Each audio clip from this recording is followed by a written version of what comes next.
is a presentation of the Houston Texans. Let's go, the Texans!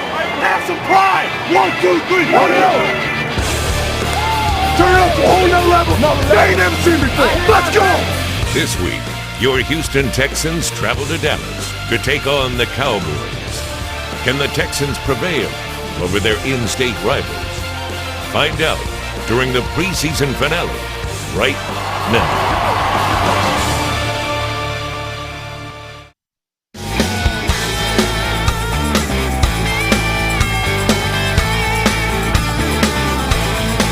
AT&T Stadium is the stage as the curtain rises on the final dress rehearsal for the 2015 season. The Houston Texans getting ready for Kansas City, the opener just days away. Welcome to 2015 Houston Texans preseason football presented by Mattress Firm, the official mattress retailer of the Houston Texans. Tonight from AT&T Stadium, it's the final NFL preseason matchup for your Houston Texans against the Dallas Cowboys. Good evening from Dallas. I'm Kevin Kugler. The Houston Texans getting ready to wrap up the 2015 preseason against the Cowboys. And while Bill O'Brien always wants his team to come off the field with a victory, tonight has a little bit more at stake than just a 3-1 preseason record. Tonight could be dreams realized or dreams derailed for over 20 members of the current Houston Texans roster. You see, final cuts are looming, and a good performance tonight could be the difference between making a roster and making arrangements to head home. Working with me tonight is former Houston running back Spencer Tillman. And Spencer, Tom Savage does not have to worry about the cut deadline. He is going to be there. He's made the 53. But he gets the start tonight and a chance to continue his long audition. That's right, and I don't think that's something he's complaining about. For him, it's really going to be about orchestrating opportunity for the offensive line, the running backs, and maybe to a lesser extent, the wide receivers. He told us just yesterday, for him, it's about coming out, playing fast, getting in the correct place to begin with, and, of course, playing clean. I can expect a very fast-paced game. They're going to try to work out some kinks along the execution with that offensive line. If he can do that, get out healthy, it will be mission accomplished.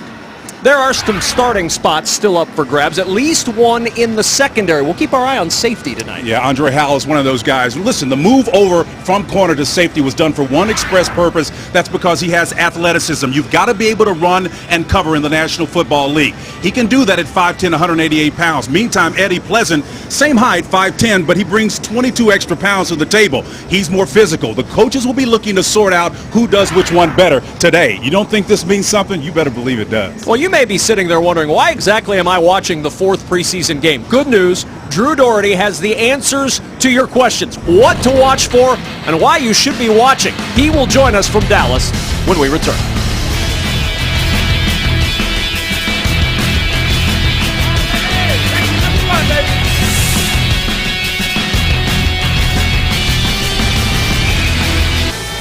This broadcast is brought to you by Reliant, an NRG company. By Mattress Firm, the official mattress retailer of the Houston Texans. By Bud Light, stay in the game and drink responsibly. And by your local Ford dealers. Ford is the best in Texas.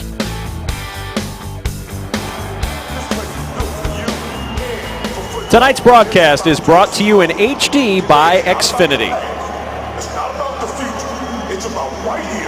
Back at AT&T Stadium alongside Spencer Tillman, I'm Kevin Kugler, and it's time to welcome in the third member of our crew, Drew Doherty, who's got info as to why we should watch tonight, Drew. Bill O'Brien believes that this roster has improved significantly in certain spots over last year. In particular, cornerback, inside linebacker, and wide receiver. But a tough byproduct of that, he's going to have to cut some guys over the weekend who were significant contributors and starters in some cases. So keep an eye on those three spots tonight. All right, Drew, thank you very much. Bill O'Brien in his second season, he will be calling the plays tonight. He's already called a play. What do you think of your boy Leckler coming out for the coin toss? That was a little bit interesting. Yeah, the coin toss only had one Texan out there. That's right. And it was the punter for the Houston Texans, Shane Leckler. Yeah, you know, it's the 4th preseason game. The punter rarely gets to go out. In fact, the Dallas Cowboys had their kicker, Dan Bailey, out there as one of their 4 representatives, but only one Texan represented in the coin toss, and that was Shane Leckler. I think there are going to be a lot of unorthodox moves for Day, and I think some special plays from players trying to make this team, and again, all over the league for that matter, the guys that are at the bottom of that roster, this is an opportunity. In most cases, partner, the most important games of their career. This is where we'll be watching, not necessarily on the kickoff, but on the coverage. That's Special right. teams is going to be very, very key in Bill O'Brien's decision-making process. And when you're in a situation where you don't have, and I'm going to say this is me talking, a franchise-type quarterback that can take over the control of the game, you're looking for different ways in all 3 aspects of the game where you can get a decided advantage. Special teams is often forgotten, but it's one of them. Bullock's kickoff taken by Lucky Whitehead, 9.5 yards deep. Here he comes. Whitehead to the 10. A flag is down as Whitehead gets it across the 20-yard line and across the 25 to the 26, Justin Tuggle, who's been doing some great things on special teams for the Texans. He's there to make the stop. And an injured Texan on the opening kickoff. And this is what you wanted to avoid in this 4th preseason game. Walt Coleman. Return, holding, number 56 of the return team. 10-yard penalty, still first down. That hold on Keith Smith, the linebacker. And you're right. This is the type of thing you want to avoid. Again, these games do have the possibility of becoming sloppy because of injuries and things of this nature. Guys jumping off sides and doing things that are not consistent with the starters. You're going to see a totally different performance from the level from the 1s versus the 2s and the 3s. So let's just hope this is an aberration. We can move on from this. Tony Washington, the rookie from Oregon, the injured Texan. Good to see him up, and he's one of those guys who is trying to make this roster in areas like that, special teams. Yeah, it's going to be tough for him to do it. You know, he's a smart kid out of Oregon, a rookie player, but there's very often where you find a guy that's not drafted that's going to make a National Football League team. But again, I've seen it over my career. I've been on the bubble once or twice in my career. When things got really tough, we had 3 or 4 number-1 round draft picks. Mike Rozier, who you're familiar with, Nebraska, former Heisman Trophy winner. Former Houston Oilers. Yeah, absolutely. And Alan Pinkett, who placed 2nd in the Heisman. These guys are going to do everything they possibly can, and Bill O'Brien is going to be looking for that one little thing that separates them from everybody else on the field. Bill O'Brien looking on as Dustin Vaughn, the West Texas A&M product in his 2nd year. He's had his ups and downs in his preseason for the Cowboys. This is a big night for him because Jameel Showers, who was back on kick return, is an interesting guy at that quarterback spot for the Cowboys. There's Gus Johnson, the rookie from Stephen F. Austin. And Johnson not able to find much running room.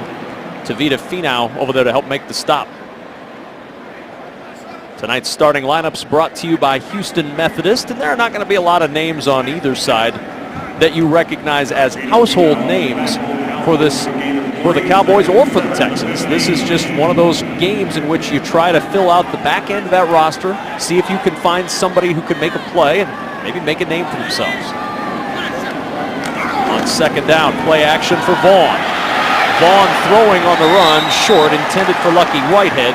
Tavita Finau was providing the pressure on Vaughn as he rolled out. Finau stayed home on that one and understood his responsibility on the rollout, the naked boot. He stayed home, understanding he has containment on the outside, and Finau there where he belongs. Defense doing an excellent job this year for the Texans, and Finau showing you exactly why. Everybody's playing their assignments the way they've been coached to. See the starters for the Houston Texans. Go to HoustonTexans.com for full bio information on each and every one of your Houston Texans. 3rd down and 7 for the Dallas Cowboys, opening possession of this 4th preseason game. Vaughn to the air, incomplete. Good coverage from the 1st-round pick, and here comes a late Well, that flag. was late, wasn't it? Kevin Johnson was out there, and the flag came soaring in a good 5 seconds after the play ended. Clyde Gates, the intended receiver. Pass interference, number 30, defense. Ball we placed in the spot of the foul, first down.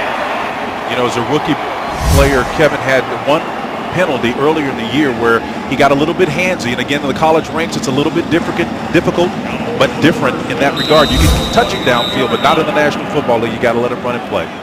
That was an area that Bill O'Brien talked about earlier in camp that he knew was going to be something that would be a learning process for Kevin Johnson.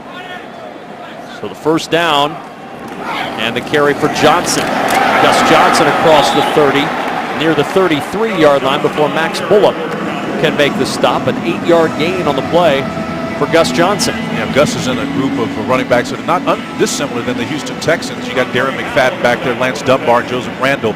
Those guys are going to split time. It's going to be a true sense of it, of the word, a committee. Well, both teams trying to replace their bell cow at running back. Of course, the Houston Texans didn't want to have to do that. Arian Foster's injury prompting that move. And, of course, DeMarco Murray leaving the Cowboys and taking his 1,845 yards with him. 2nd down and 2 with Johnson, the lone setback. He'll get the carry again. Johnson's got the first down, and then Buller wraps him up at the 39-yard line. But a 6-yard gain and a first down for the Cowboys. Yeah, Buller did a great job from that inside linebacker position, kind of flowing and naturally finding where the ball was going to release, and he put his helmet right there, made an excellent textbook tackle. Our 1st and 10 line this quarter is brought to you by Verizon.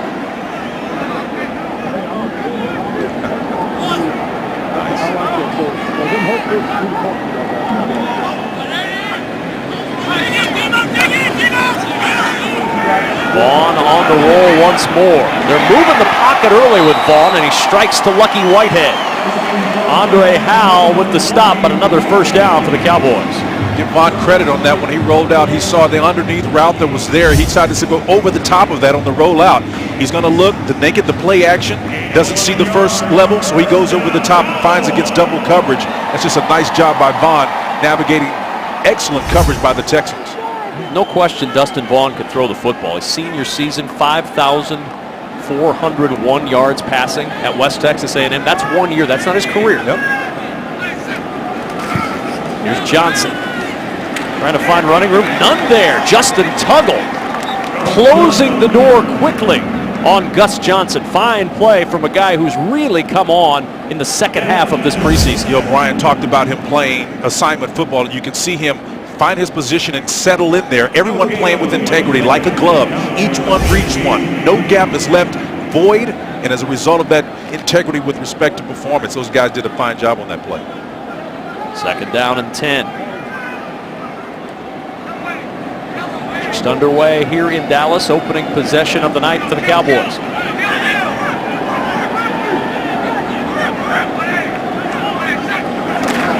Johnson again the carry. And not much running room once more. 2 yards to the 48. Tuggle once more on the stop. And Houston doing a good job at the point of attack, really stacking up that run game the last 2 plays. Very, very close to the line of scrimmage, and in some cases playing on the opposite side of the line of scrimmage, which kind of gives you a sense of how aggressive they're being up front. They're playing with emergency on defense anyway, but they're doing it with integrity. You see no voids in the last couple of plays in particular. These 2s and some of the 3s in there are playing great football right now defensively for the Texans. 3rd down and 8 at the Texans' 48-yard line.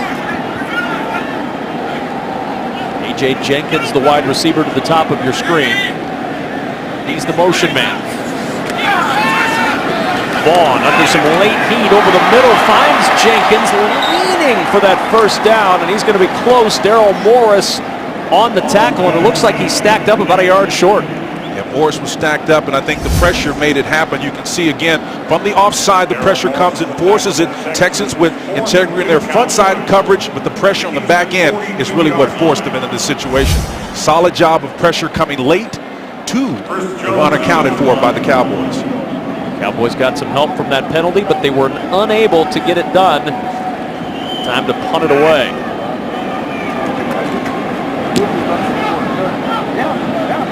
Jones trying to pin deep.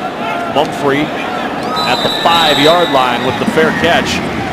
And so the Texans going to start deep in their own end. First offensive possession of the night for Houston in a scoreless game. Our scoreboard this quarter is brought to you by Hyundai. No score yet on that scoreboard with 9:48 remaining in the first. All throughout tonight's game, we're going to be checking Twitter and Instagram to see what Texans fans are posting. Use the hashtag Texans Game Day and you can see your tweets and photos on the TV screen later tonight. And make sure you follow the Texans on Twitter, Instagram, Facebook, and Snapchat for all the latest news, behind-the-scenes photos, and more. They're getting any cuter than that, man. You see the little one before? That's cool. That's right. You got to start them young. Number 73 Stephanie's is got that one receiver. exactly right. Eligible. Keep those pictures coming. We'll have them throughout the show as Tom Savage gets the nod. You see the numbers for the preseason, and Spencer talked about it at the top of the broadcast. He's been very, very solid this entire preseason. And on first down, not a whole lot of room up the middle. A couple of yards to the 7-yard line before Damian Wilson drives Kenny Hilliard back. Time to check the Texans' starting lineup, brought to you by Houston Methodist, and an offensive line, as expected, that's got some folks trying to get things going. You saw Tom Savage. He wants the play to get in quicker. Needs the pace up. Keep an eye on those wide receivers tonight. It's going to be a very interesting battle for a couple of spots at wide receiver. Second and 9. Hilliard, a nice little stutter step. And Kenny Hilliard with a good, solid run as Tim Scott makes the stop, and that's something that'll make Bill O'Brien happy. He's averaged just over 2 yards per carry in the preseason. It really does. Initially stopped here, but he shows a little bit of patience, waits to pick up a block downfield. And Hilliard, who we kind of qualify as a 4-minute back when you're trying to protect the lead, shows you that he can work from his own end zone to get you out of a hole as well. But you picked up, Kevin, just early how the quarterback is trying to get them to play faster. That's something that this team wants to do offensively, and it's kind of an indicator of how well you've got the offense absorbed. Third down and 3 at the 13-yard line. Draw play to Polk. Chris Polk spinning out of the tackle, and Polk's got the first down at the 21. Scott again on the stop, coming up from the secondary for the Cowboys, but Chris Polk gets the first down for the Houston Texans. Nice little run inside, but I'd kind of like to see Chris go with a little bit more tension on that draw play. You kind of see that little tentativeness there. You don't want to do that. You got to take the high heels off, man, come in there hell-bent for election and try to make something happen, particularly when you're backed up. You know you're going to be featured today because you're trying to protect your quarterback. You're trying to get some execution with your line, so the runners will be featured tonight. Polk again, this time caught in the backfield. Nowhere to go for Chris Polk. Terrell McClain, in his second year with the Cowboys, makes the stop. And, you know, we're not disparaging the backs. You know, they kind of talk in that jocular kind of way for themselves often about it because it's serious. Because you're in a situation where when Aaron Foster, you're going to see a lot of that 73 coming into the game. But back to the running backs, you're going to see Polk in there. When Aaron Foster come back, and both those guys are on this roster, they're going to have to make some decisions. So you want to remove as much doubt as you possibly can. Maris Johnson was the receiver motioning to the slot. Savage to the air. Over the middle finds Hilliard, and Hilliard not able to break free. Kyle Wilbur was right there as he made the catch. Tried to spin out of the tackle, and he couldn't break it. Well, he's a big back, you know, and he's about 5'11", 228, almost 230, just slides back and forth from time to time. But he can catch the ball. I think he's underrated as a pass receiver. They didn't throw a lot at LSU, of course. That's not their style of ball, but he can catch the ball out of the backfield. Third down and 7 for the Texans. See, they need the 31 for the first.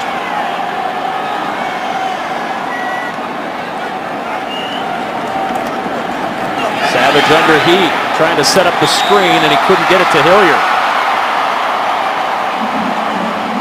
So fourth down, and Houston will have to punt it away. And that's unfortunate, too, because as ugly as that screen looked, it looked like it was potentially developing into a play that could have made some potential yardage. It's all about execution. You can see the slow drift out. You got a convoy of 4 blue jerseys in front of you. Just couldn't make the execution because Garner on the backside with the pressure. Shane Leckler to punt it away. He's already had a good night. Accurately called the coin flip. Yes, he did. Now try to get a good punt off here. Lucky Whitehead, and he does get a good punt. Whitehead driven back to the 19-yard line with a flag down. Whitehead to the 30, and ran into his own man and pinballed out of bounds. Give credit, I guess, to Jeff Swaim, the tight end for the Cowboys, for the tackle. A self-tackle, right? It's like an own goal. That's right. Illegal formation on the offense. That 5-yard penalty will be added to the end of the play. First down. 6:16 remaining in the first. Cowboys with a little better field position after the penalty. Second possession for Dallas when we return. Houston Texans 2015 season tickets may be all sold out, but a few luxury suites still remain. Call 832-667-2160 to learn more about Texans suites and to schedule a tour. Game day at a Texans suite is an experience you and your guests will never forget. Call 832-667-2160 or visit HoustonTexans.com/suites today for more information. They're going to be packing them in this weekend, baby. Woo, right? Football aplenty at NRG Stadium. College, and then, of course, the opener just 1 week from Sunday when Kansas City comes to town. Gus Johnson on first down, unable to break free. Excellent swarm again, led by Justin Tuggle. What a first quarter number 57 has had. He's been active, hasn't he? Bill O'Brien indicated that he perhaps didn't guarantee anything, but says he's in this situation, perhaps had to trade a pretty good tight end away because of this play from Tuggle there. Outstanding athleticism, great pedigree with his father, for sure. Showing it wide today. Dan Jesse had 5 Pro Bowl appearances in his NFL career. Justin trying to make a name for himself. Play action on second down. Vaughn with a flag down, throws short to the 44-yard line. Looks like it's going to be holding. Holding, number 75, offense. 10-yard penalty, still second down. That's Weems, who is trying to win that swing tackle job for the Cowboys. Yeah, he's coming on the outside, and the pressure's there. He gets through, and Weems just puts that hand on that right shoulder and holds him. Texans could have had a sack there. Jason Garrett's not too happy about it. Now, Weems is getting that chance because they had to put Chaz Green on the PUP list. He's had off-season hip surgeries, out the first 6 games. That was their 3rd-round pick. Yep. So Weems, who missed all of last year with a shoulder injury, trying to make himself valuable as Gus Johnson tries to find a little running room and cannot. To the 33-yard line is all he'll get. Just 3 yards before Fili Moala in there to make the stop for the Texans. Aerial coverage provided by Goodyear. Game-changing superior performance when it counts. Goodyear, more driven. What a night it was driving up to the stadium tonight. Beautiful weather, bright sunshine. Pretty good people, too. You know, they were fun, smiling. Can you say that about Dallas? Yeah, you can say it because the first people we saw were Texans. Well, that's true. They were the good people. Yeah. 3rd down and 17. Cowboys 0 for 1 on 3rd tonight. Vaughn has to unload short. Gets it to Gavin Escobar. And Escobar working forward, very close to the first down, and he's got it. Boy, credit Gavin Escobar. Working hard to get the chains moved. He needed 17 and he got 18 before Corey Moore could finally catch up to the Cowboy tight end. Well, one of the things you can't afford to do when you're trying to make a team is to make solid tackles and be in a position. Texas had an opportunity to close on that particular play and make a tackle, but Daryl Morris missed it, got out of his grip for extra yards and plus the first down. Escobar had 9 catches, but 4 of them for touchdowns a year ago as Vaughn back to work on first down for the Cowboys. He's 3 for 4 tonight. Johnson again to carry. Good cutback. And then the Texans shut him down. Courtney Brown with the tackle near the 42-yard line, 7-yard gain. One of the things that the Cowboys do is they run the ball extremely well, and we're not looking at that first-line group right there, but you can see some of the DNA of the success they had with Murray last year kind of spilling over. Everybody with the hat, the ball in proper position by the back, leverage, he's reading properly. Texans need to be able to stop the Cowboys in their rushing attack.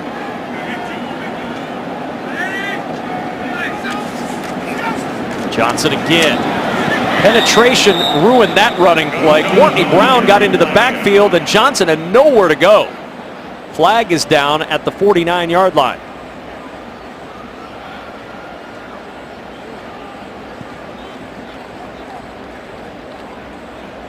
Bill O'Brien contemplating what to do. Illegal formation on the offense. Number 75 was not on the line of scrimmage. That penalty's declined. 3rd down. Excellent play by a guy trying to make this roster, Courtney Brown. Yeah, Courtney Brown again on the opposite side of the ball, trying to get there. Blocked out a little bit. Good thing about it is 3 Texans blue uniforms playing on the opposite side of the line of scrimmage. Gives you a sense of the get-off that they have and the intentionality of playing on the opposite side. Moments ago, the Cowboys converted on 3rd and 17. This is 3rd and 5. Nick Harwell, the receiver, to the top of the screen. Whitehead and Gates split to the bottom. And flag thrown as the play clock got to 0. Delay of the game. Offense. 5-yard penalty. Still third down. One of these things neither coach wants to do is delay this 4th preseason game. Watch for Spencer Tillman's Fantasy Football Standout presented by Mattress Firm to be announced during the 4th quarter. It's your chance to win 2 Houston Texans VIP tickets to a regular season game. Stay tuned to win. I'm going to keep an unofficial count over here of the penalties that we've got so far. I'm hoping to keep it low, but man, I'm sorry. 3rd down and 10. Vaughn, good protection that time, and the tackle made at the 40 by Daryl Morris, short of the 1st down. Lucky Whitehead caught it, and after Morris missed the tackle earlier, very sure-handed stop there. That's the way you atone for it very quickly. I call it the element of recency. What you do last, coaches tend to remember most, and you can see Johnny on the spot with the coverage, Morris there for the sure tackle on the bring down. 4th down and short, and the Cowboys are going to go.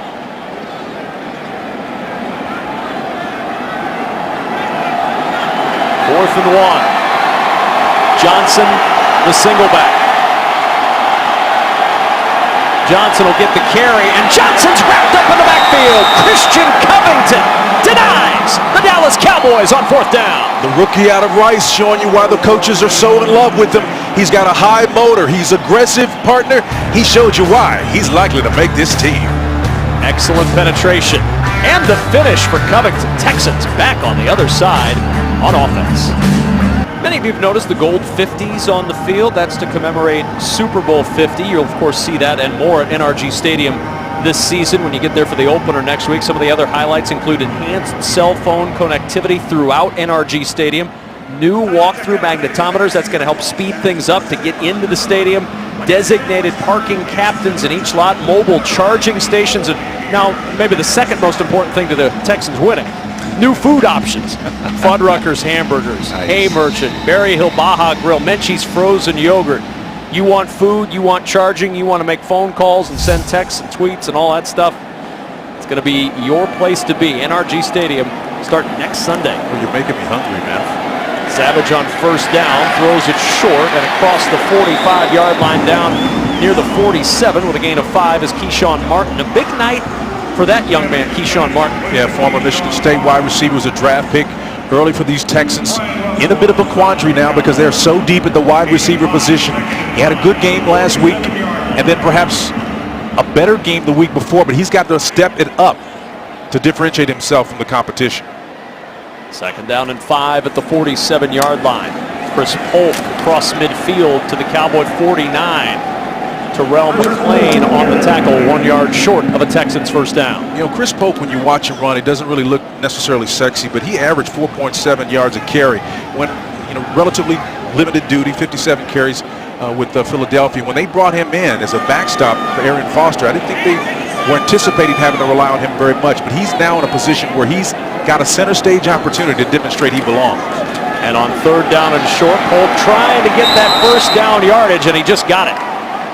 Byron Jones, the rookie from UConn, the 1st-round pick for the Cowboys, makes the tackle, but I guess you can call that bang-bang chicken and shrimp. Chris Polk gets the 1st down. It's always going to be tough when they know you've got limited space to operate when it's clearly a run scenario, but you just got to go get it, man. The Texans have had problem with that, particularly in goal line scenarios this year. Scoring in short yardage situations got to be something that Bill O'Brien is.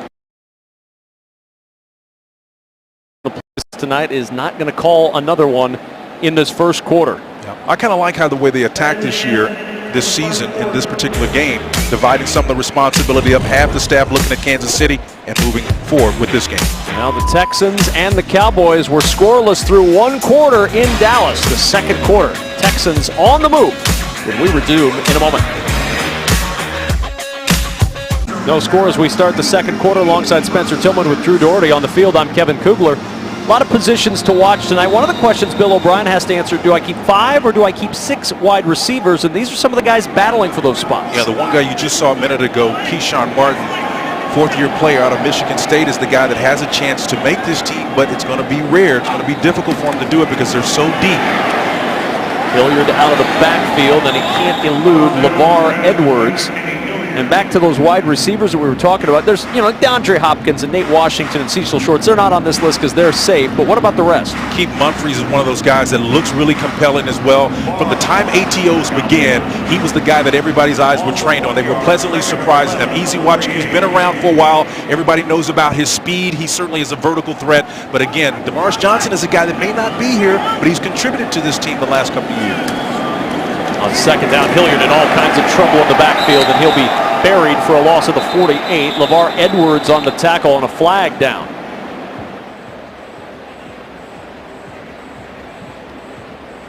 Boy, Hilliard, you've been in that position before. You get the ball, you look up, and nobody but the other team. Hands to the face, number 99, defense. 5-yard penalty, automatic first down. That's Ryan Russell, the 5th-round pick for the Cowboys out of Purdue, and his penalty gives the Texans the first. Kevin, there were so many white jerseys around Hilliard here in the backfield. In fact, look at him, 1, 2, 3, 73 is an eligible receiver. 73 is eligible. And all those guys were swarming as Russell was essentially pulling the helmet off Joseph Treadwell. Hey, look, you go into the context expecting that, particularly in a situation where it's the 4th game, you know what you're in for. So after the penalty, 1st and 10 at the Cowboy 43-yard line.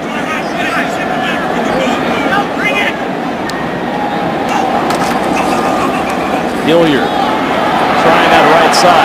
Step through 1 tackle and picks up 4 as he's nudged out at the 39-yard line. You say, partner, that's a pretty nondescript run in, but what you learned something on that play, he doesn't have the blazing speed to get to the corner, but he was able to step to a would-be tackler and get to the edge and get you a couple of yards. So you learn every one of these plays leaves bibliography and footnotes. The coach can look at it and say, hey, this guy, I think he can do this. He may not have the greatest speed, but he's a power guy. He can run between the tackles. So every one of these plays is leaving something that the coaches can evaluate. And he showed something right at the end of that, Spencer. He had a little tip-tap with his feet, and he got that extra yard with the little tip-tap down the sidelines. Yeah. So now 2nd and 5 for the Texans. Savage has to step away from pressure, and Hilliard almost ripped that one down out of the sky. Damian Wilson was there on the coverage. The high throw, and Hilliard able to almost make an acrobatic one-handed catch. Savage just actually had too much on that one. Again, he felt the pressure did Savage and put that hot ball right in Hilliard's hands. And he didn't have an opportunity to make it because the ball was just overthrown. So that's on Savage on that play. And again, that's another part of execution that the coaches are looking at. How do you respond under duress? Texans are 2 for 3 on 3rd down. Chris Polk into the game now. He stands to the side of Tom Savage. Savage looking deep, one-on-one coverage, and Jalen Strong just off his fingertips. Joel Ross out there on the coverage, the rookie from Appalachian State, and Jalen Strong could not pull it in. Yeah, we've seen him make similar catches like that in practice. Single coverage, the outside release, the ball's in his sight the whole way. He's a big, tall guy, about 6'2", 211 pounds. He can make this catch and get the 50-50 ball. I've seen him make that catch at Arizona State, man, before. Well thrown ball by Tom Savage. Excellent ball, and he had great protection. Again, when they look at that one, they're going to challenge the rookie to close on that one. That's the reason why you went and drafted him. Bill O'Brien calling the plays, and he calls go for it on 4th down. Movement up front, might be a free play. Polk with the catch out of the backfield, and he goes across the 25 for the first down to the 24-yard line. A 14-yard pickup. Like LeVar Edwards was a little bit antsy out there. Offside, number 95, defense. That penalty's declined. Play results on a first down. Now, how much does something like that impact a coach when you're making a decision on a roster spot? Well, it impacts a lot because it represents a 73 is an eligible mental receiver. slight. When your guy's not focused to the game and understands the impact of a mistake, that's an issue. Pretty good balance here by Chris Polk to get those extra yards at the end of the play. See him coming out of the game.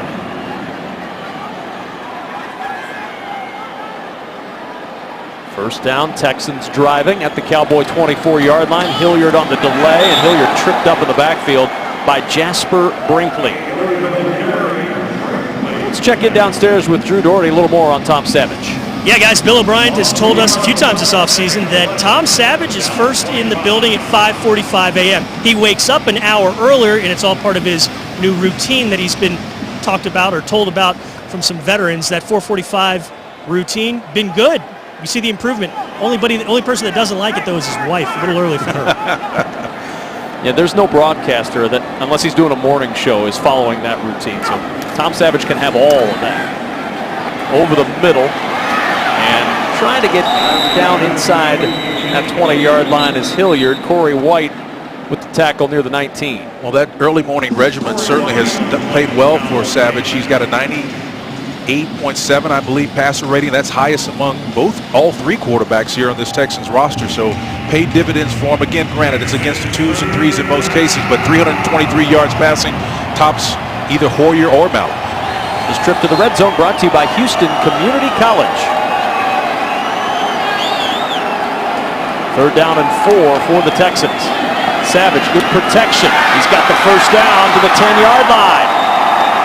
Good strike, good finish for Keith Mumphrey on the route. Well, I love Keith Mumphrey in that situation on the slant. Shows you can go and gobble that ball up and turn upfield and do it in traffic. The slant route here, you can see Mumphrey comes into the picture against man coverage, and that's what you're looking for, a big body wide receiver that's not afraid to go underneath the coverage where there may be a sneaky linebacker around there. First down and goal from the 10-yard line. Hilliard trying to hold off with that stiff arm, and Hilliard gets positive yardage on a play that didn't look like it had any chance. Ken Bishop was in the backfield almost immediately, and Hilliard just holding him off. That stiff arm. Yeah, a little leakage on the backside. This is where the Texans really need to bold their shoulders and understand the context. The field is condensed down to 1,500 square yards complete, not 6,500. Third of your playbook goes out the window. This is about who wants it the most. 2nd and goal, ball at the 8-yard line.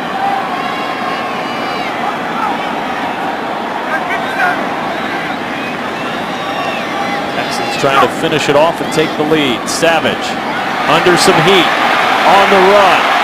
Savage just going to throw it away.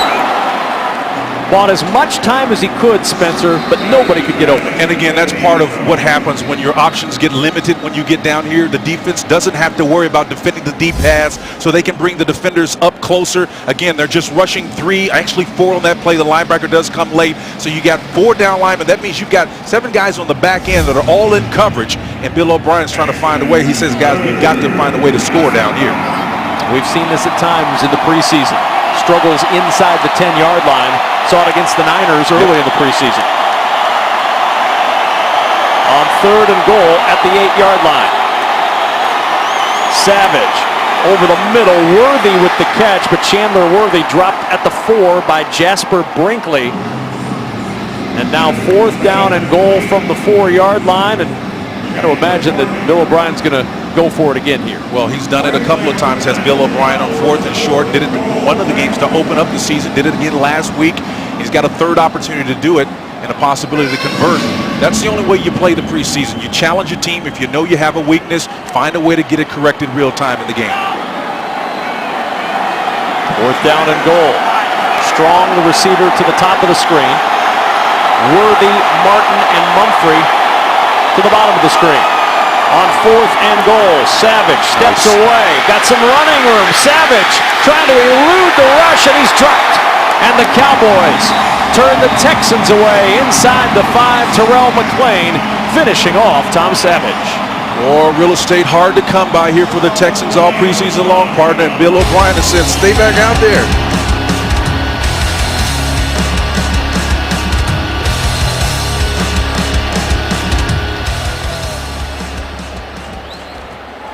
We thought we were going to step aside for a moment, but Walt Coleman has other ideas. A flag is down,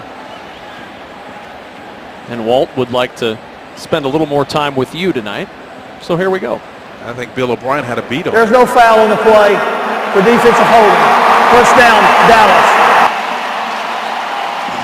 Oh, that look says it all for Texans fans. Still scoreless. Neither team able to dent our scoreboard, which is brought to you this quarter by H-E-B. Get active for a great cause. The Houston Texans are proud supporters of the Susan G. Komen Race for the Cure. It happens Saturday, October 31st. Sign up and you can walk with the Texans team. Get more details under the community tab at HoustonTexans.com. I do a lot of quality work with this Komen Foundation. Tremendous work. After the Cowboys hold the Texans on 4th down, Dustin Vaughn will start from his own 2-yard line, and movement along the line going to push him back to the 1. False start, number 61, offense, half the distance to the goal, still first down.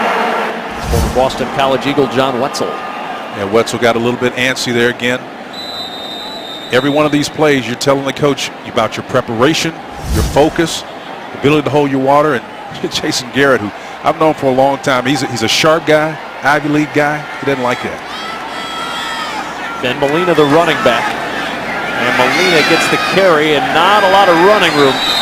In there first was Lonnie Ballantyne. Speaking of a guy who needs to have a big night tonight, Lonnie Ballantyne's hoping his name is called a lot. He's got range, he's got size. They really like him a lot, and it's rare that you're going to get a guy with that type of range, 6'1", 6'2", or so, that can run and chase. He's among that safety group. We talked about Andre Hall and Eddie Pleasant in the open. Those guys may or may not get a chance to really show what's going to differentiate themselves from each other, but this guy right here has a chance to put his stamp on his position. 2nd down and 9 at the 3-yard line. Motion from Whitehead. Molina the carry again, a hole. Molina to the 15. Molina across the 20 and tripped up near the 25-yard line by Ballantyne. But a big burst of 22 yards for Ben Molina. Remember the song Funky Cold Medina? How about Funky Ben Molina? Oklahoma A&M Aggie putting some moves on in that hole, baby. Bursting, showing you some speed. Gig 'em, big time.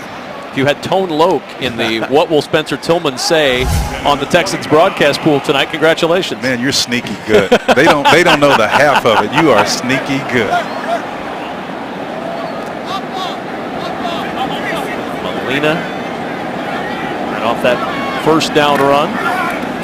Once more from Molina, and the backside pressure and pursuit from Fili Moala brings him down at the 27, just a 2-yard gain. What a night outside. Those shots provided with our aerial coverage provided by Goodyear. Game-changing superior performance when it counts. Goodyear, more driven. Unless you have to pay extra for that shot. Look at that. Isn't that something? It's your picture postcard right Gorgeous. There. So Chamber of Commerce kind of night, isn't it? It is indeed. State of Texas ought to take that shot and use it as a tourism shot.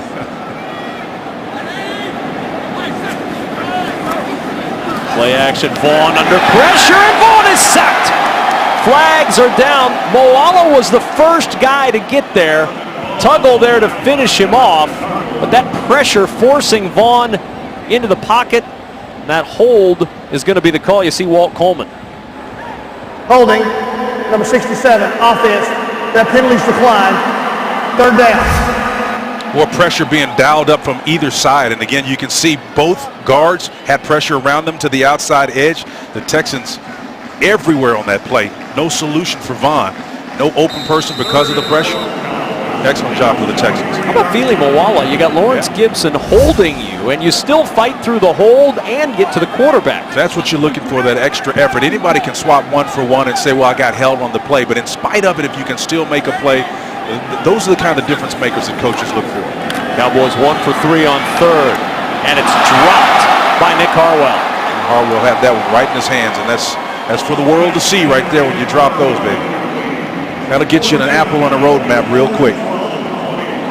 Because much like the Texans, those top 3 spots for the Cowboys at wide receiver, they're set. Des Bryant, Terrence Williams, Cole Beasley, they're set. There's room behind them, and it's not the kind of impression you want to make in the final preseason game. I love how you frame things up in the open. You refer to them as long auditions, and what you need to do in any performance is make them hear you. But that's for the good things. You don't want them to make them hear you when you miss an open reception like that. Mumphrey looking for running room. Mumphrey across the 45 and out of bounds near midfield. Flags are down, but Mumphrey showing some explosiveness on that punt return, and that's something the Texans would love to see. For a 5th-round pick, he's a special guy. You know, they've loved him from the beginning. Didn't really put up a lot of numbers at Michigan State, just over 500 yards receiving, but that's not what they did there. When they asked him to block, he was a leader. He did everything. He's got some return skills as well. There are 2 fouls on the play.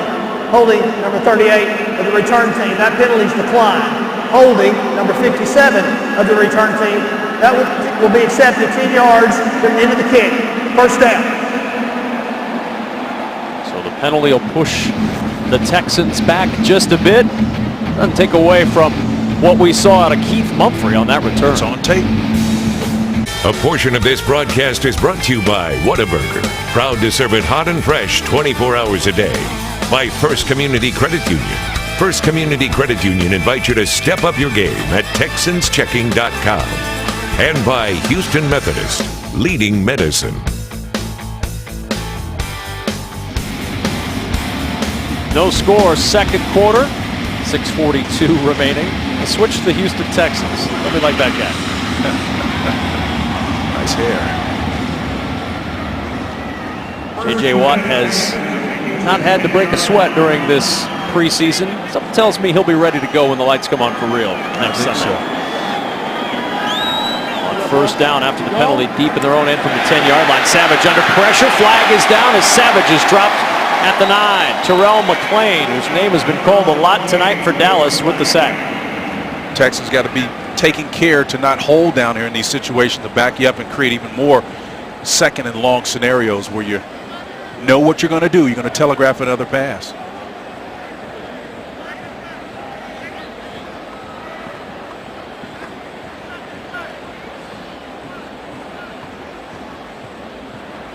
Holding, number 38, offense. The penalty's declined. Second down. Jason Garrett will take the sack. Second down and 11 back at the 9. Let's check our power stats, brought to you by Reliant. Texans only 29 yards in that first quarter, but on the last drive got it rolling a little bit before getting stymied inside the 5. Second and 11 at the 9. Delayed handoff to Polk, and Polk not any running room. He may lose a yard back to the 8-yard line, and at the end of the play, Polk's helmet goes flying. And Texas playing it close to the vest here again. In that scenario, after the initial penalty, you would typically expect him to pass the ball coming out of that, but even when running it, Cowboys were there in numbers to shut it down.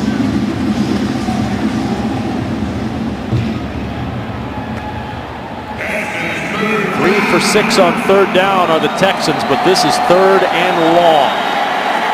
Third and 11 inside the 10-yard line. Screen for Polk. And Polk trying to break free, but he's caught by Davon Coleman. Coleman would not let go. And the Texans unable to get anything going deep in their own end. Davon Coleman excellently sniffed that ball out, and the carrier as well, working lateral to the line of scrimmage to close and deny the Texans an opportunity. You're going to see him come up and then work down and follow it parallel to the line of scrimmage. That's exactly how you need to play the screen. You know you got your ears pinned back. They're going to try to find a way to dink it because you shut them down. Not going to pass it in this situation. Great defense. Yeah, Coleman signed as an undrafted rookie free agent last season, became only the second rookie in Dallas history to start the opening game at defensive tackle. That was his only start. One tackle broken, but that is no return at all for the Dallas Cowboys. Excellent special teams work by the Houston Texans. And now Dallas back to work with 4:52 to play in the first half. Here's what I want you to do. Grab your smartphone right now and download the Houston Texans mobile app. This app is a must-have for every Texans fan. You can listen to Texans radio live and on the go, plus enjoy access to videos, articles, photos, and more. Visit HoustonTexans.com/mobile app to download today. Most of you probably already have done that, but for those few that have not, already got it done. Locked in, my man. Never doubted it. On first down, Molina with the carry. And Molina to the 48-yard line. There's Justin Tuggle again. 4-yard pickup on the play for Molina. 4 carries, 31 yards for Molina. Justin Tuggle, at least 4 tackles tonight. Involved in at least half a sack. He's been all over the field.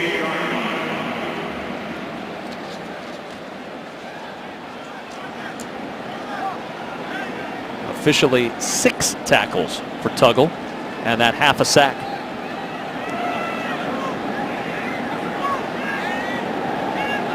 Second and 6. Molina with a flag down, and Molina near the first down. Charles James out there on the tackle. But flags thrown on the edge usually indicates a hold. Holding, number 67, offense. 10-yard penalty, still second down.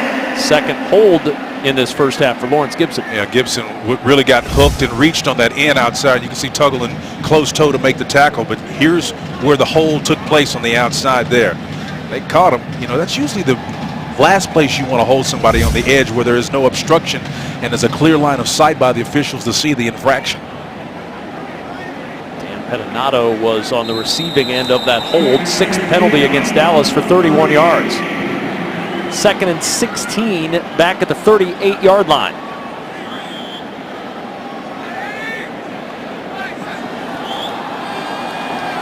Vaughn to the air, looking deep, and the pass underthrown and incomplete. Jamal Roll on the coverage of A.J. Jenkins. Vaughn couldn't hit him, and it's third down. What confidence in Roll, though, playing man coverage. The Texans actually had a kind of a combination coverage, only rushed forward, but Roll turned around, and on the outside playing what they call a catch coverage, a little bit loose off the ball. He locates the ball, knows he has a safety over the top for a little help. That's a smart play by Roll there. Outstanding. Third and long now for Dallas. They're 1 for 4 tonight on third down. That one conversion was on 3rd and 17. Vaughn looking for the guy who converted before, Gavin Escobar, and Escobar down at the Texan 47-yard line, but this time he's short of the first down. Fili Moala on the stop. Max Bulla was there too in close toe, if I'm not mistaken, and a lot of Texans body around there to try to deny him the first down opportunity. Max and company.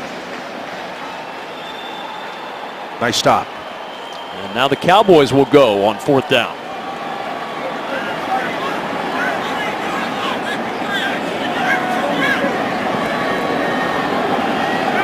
Motion from Whitehead. Fourth down on a yard. Molina with the carry. Molina fighting for the yardage, and I don't think he got there. Texans defense trying to hold again on fourth down. Bulla was involved in the play. Bulla was involved a number of ways. You saw him prior to the snap directing. The Texans had what we call a directions, a port side charge to the left, starboard would be to the right, and they basically swap responsibilities, and he fielded that boy. That's a heads-up play by Max Bulla and company up front for the Texans. Feeling very nautical all of a sudden. That's what it's named after, starboard, right side, port charge to the left side.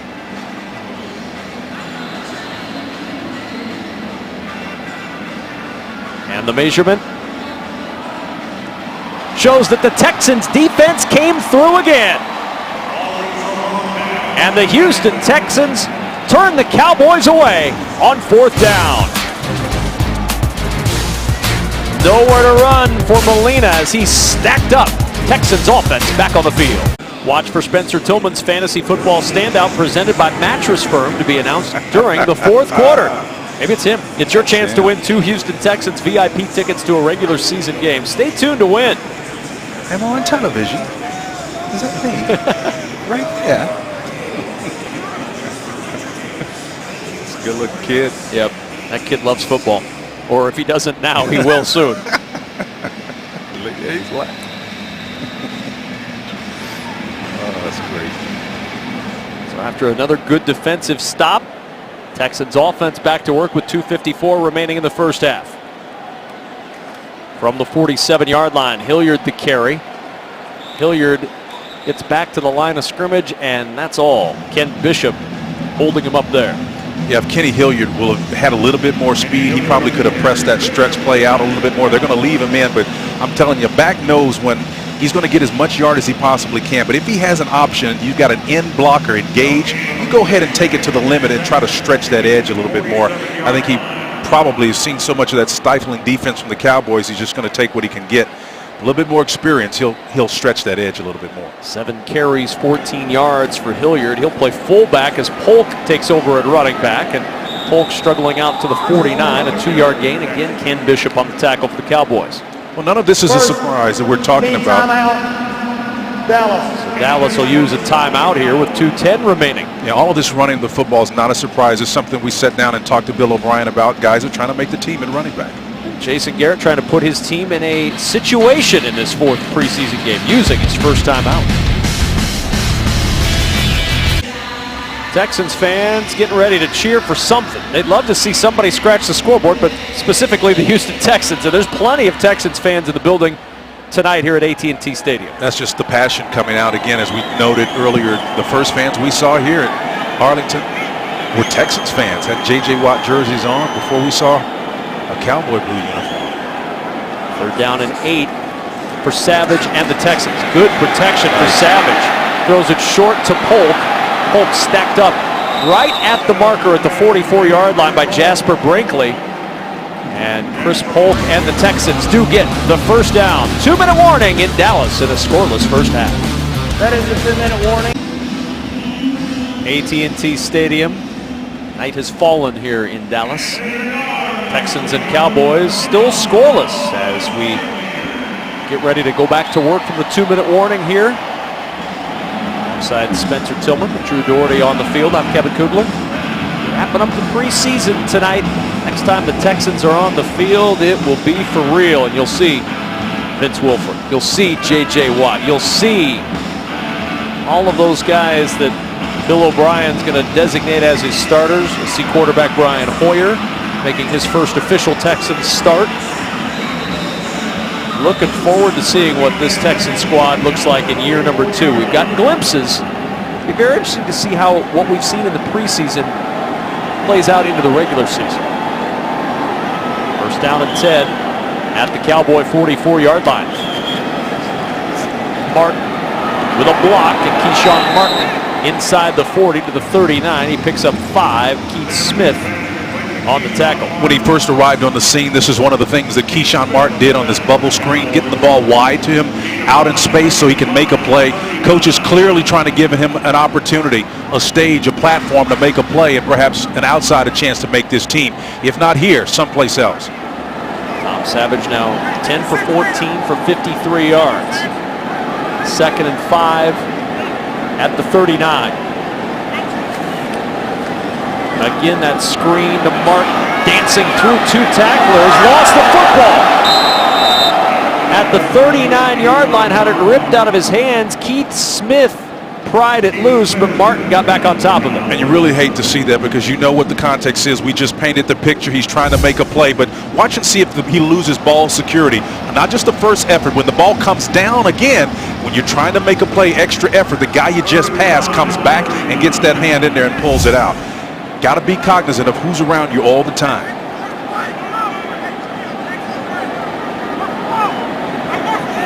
Third down and 5. Savage down the sideline. He's got Jalen Strong for the first down. Well, I really want to see Jalen Strong get the ball in his hands enough to do something with it. They had what they call a deep dual coverage package. He split it. Savage did a great job of putting the ball right over the top in the pocket for the completion. Tremendous job. Texans timeout, trying to score before halftime. Well, we've asked our fans to send us their home tailgating photos. Hashtag Texans Game Day. We've gotten several photos so far. That's a hat. Now that is a hat. There's a big Texans fan. Room decorated and ready to go. Nice socks. You know who likes that? It's been a theme all preseason. Yeah. Keep those pictures coming. Show off your Houston Texans pride. Send them hashtag Texans Game Day. Stay tuned for the halftime report. It's brought to you by the Texas Lottery. Play the Houston Texans scratch off today for a chance to win big. Traveling Texans, then we'll go behind the scenes of Hard Knocks. Stats and highlights as well coming up at halftime. That's kind of Inception-ish. You go behind the scenes of a show that goes behind the scenes. Isn't that something? It's been entertaining, though, that's for sure. First down and 10 at the 21-yard line. Maris Johnson motioning out wide to Savage's right. And now Johnson cutting back inside with the catch, and down at the 16-yard line, Bill O'Brien immediately with the timeout as Jasper Brinkley makes the stop. Well, they're trying to make something happen, and Bill O'Brien understands he's going to give Demaris Johnson, any of those players, particularly as we've seen with Keyshawn Martin in the prior plays, an opportunity to make this team. And I like how he's stacking them one after the other so as to create a competition context. That's pretty good coaching there. Bill O'Brien creating a scenario here, a situation as he's done all camp long. How will you operate with time winding down, 2nd and 5 in the red zone? That's right. It's all about situations. We've talked about it all the time. And again, it's something that this team needs to get better in. And coaches provide them a context to do that.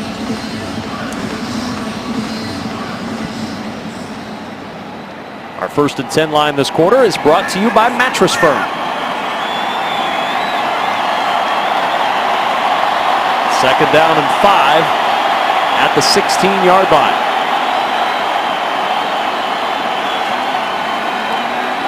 Short to Martin. Breaks a tackle, and Keyshawn Martin will get out of bounds to stop the clock. You talk about awareness, Spencer. There's some awareness from Keyshawn Martin. And I just hope he understood where the sticks were. Again, a lot of times guys are trying to stop the clock, but there may be 2 aspects that you're trying to do. If you can get a first down and you get the first down and get out of bounds, that's a twofer right there. Nice job. Heads up move by a 4th-year player trying to make this team. Just danced down that sideline, got enough for the first. And now 1st and 10 at the Cowboy 11. Texans were shut down earlier in this game inside the 5 on a 4th down play. Can they cash in here late in the first half?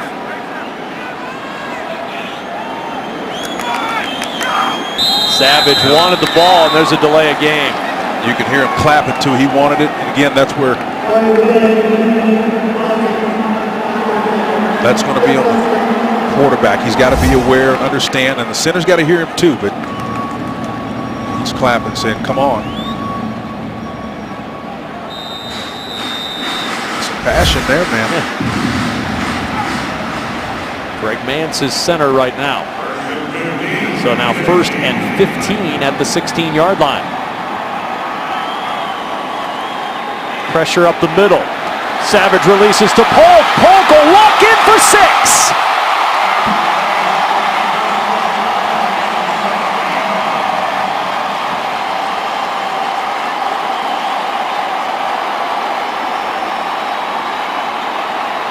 Sensing an opportunity after the pressure. Again, you see 5 rushers. That qualifies as an all-out blitz. Polk does a great job of getting his head around very quickly, understanding the pressure package there placed on his quarterback, and just waltzes that one in for the score. Good recognition of the pressure by both the quarterback and the back, getting his head around the complete. And Jason's going to think about that a minute. He's a little bit disappointed. Randy Bullock on for the extra point. Leckler on the hold. And the Texans take a 7-0 lead late in this first half. A 9-play, 54-yard drive for Houston that took 2:38 off the clock. And even with the delay of game penalty, Texans not thwarted as Tom Savage leads Bill O'Brien's offense into the end zone for the first time tonight. Well, Polk's in, and we'll see what his battery mate, Kenny Hilliard, has to do in response. Savage here settling, dealing with the pressure, takes the shot anyway. And again, we talked about that. That's what you're going to have to do, particularly following a play where you've had a penalty and you're showing a difficult time communicating. Savage hung in there and took it, and Polk paid it off for him. See what the former LSU Tiger has to do on the backside in response to Polk's effort. See if Hilliard can get in there. Savage really showing some passion and command of the offense. And again, that was one of the 3 points we talked about. Having the correct play, getting in there and responding to it, playing fast and then playing clean. That was about as clean as it gets in executing that play under a pressure package. And you saw him there, Spencer, over on the sidelines talking with Greg Mance, making sure they were on the same page. Had the delay of game where the ball didn't get snapped when Savage wanted it to. That's right. He went over and had that conversation with his center to make sure that didn't happen again. Especially with transition that is taking place. And I'm talking big picture now with the Texans. Chris Myers retiring. Of course, that center position is going to be integral. And you're as much a quarterback as the quarterback is in some situation. You got to be aware of the clock. Lucky Whitehead slipping through a crease and down shy of the 25-yard line. Tackle by Jamal Roll. Flag is down right at the end of that play.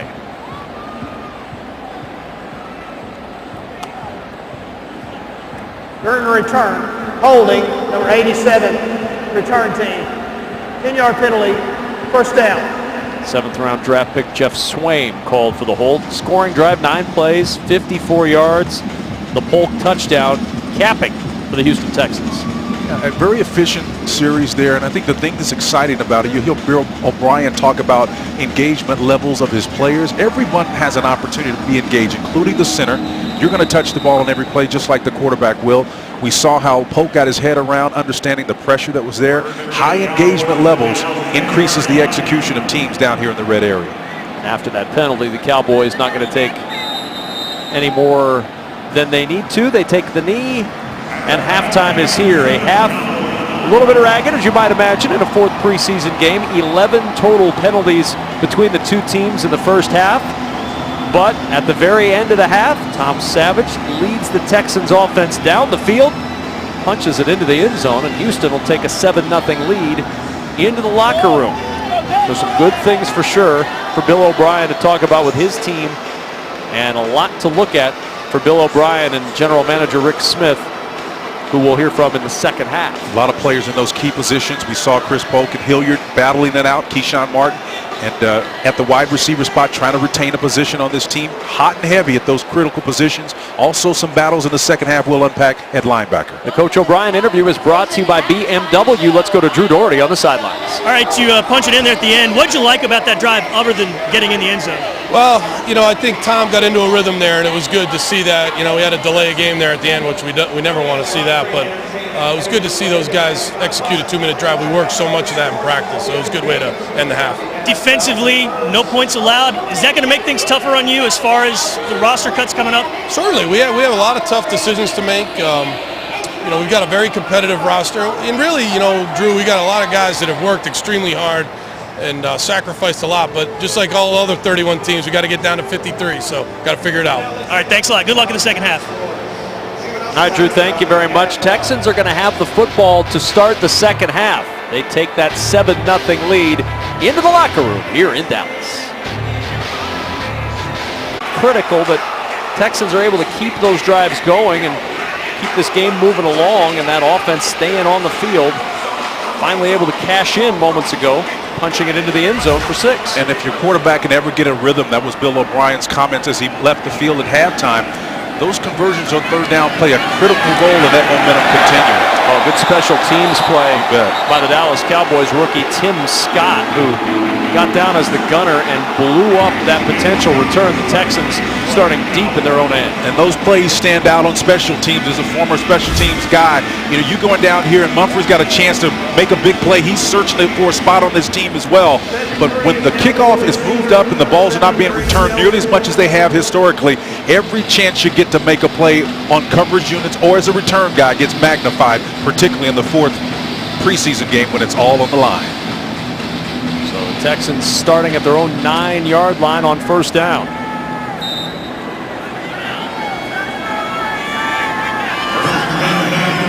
Kenny Hilliard, the running back, as we start this third quarter, and Hilliard gets the carry on the counter. Hilliard works it out to the 14-yard line. That's a 5-yard pickup on first down for Kenny Hilliard. Drew Doherty standing by down on the field with Kareem Jackson.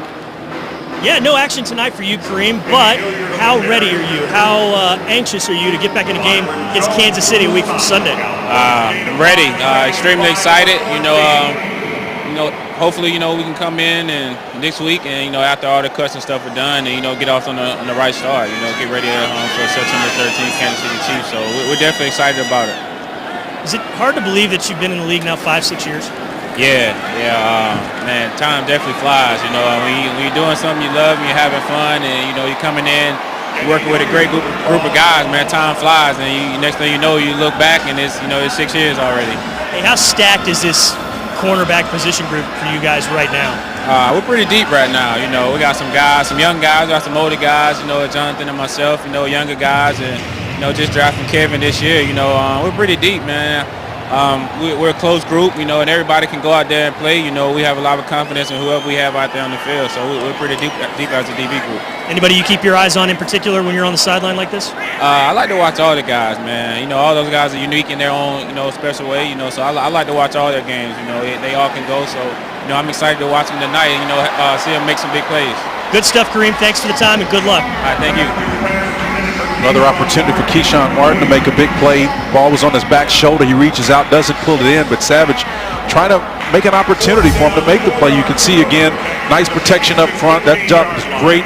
The ball put on the back shoulder, low and away, and Martin not able to make that snag. So now 4th down, and the Texans now 5 for 10 on 3rd.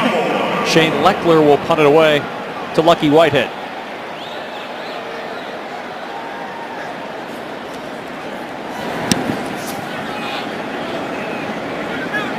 Whitehead from the 38 with a hole. Whitehead with a cutback. Flag is down as Whitehead is dropped by Curtis Drummond. The all 22 shots you're going to see as we sort out the penalty. The Texans coming down to create kind of a funnel. It's one of the cardinal rules on coverage you cannot do. Follow color. When you do that, it gets narrow. During the return, holding number 47 of the return team. 10-yard penalty, first down. Beautiful all 22 shot here by our crew. We're looking at how many Texans guys are in that little narrow area right there. And because you have so many bunched on that side, there's going to be a void opposite of the flow. But the good return is spoiled by the penalty for the Cowboys, so they'll back it up, trailing 7-0 to Houston. 0 Texans, our scoreboard this quarter, brought to you by your Houston area Mazda dealers. Kevin Kugler, Spencer Tillman, Drew Doherty back with you from Dallas. Cowboys starting at midfield on 1st down and 10. Play action. Vaughn looking deep. Whitehead is there, but he cannot connect. Jamal Roll on the coverage. Lucky Whitehead, the rookie from Florida Atlantic, just couldn't catch up to that one. Roll almost got rolled on that play. The coverage was not necessarily the tight as it needed to be. He got kind of double moved there, got behind him, and Whitehead, isolation here, man coverage. Shoulder turn, does he roll, locate the ball? That's mistake number 1. Number 2, then the double move got him. Then the receiver got behind him, so you got to go back to the drawing board and fix that.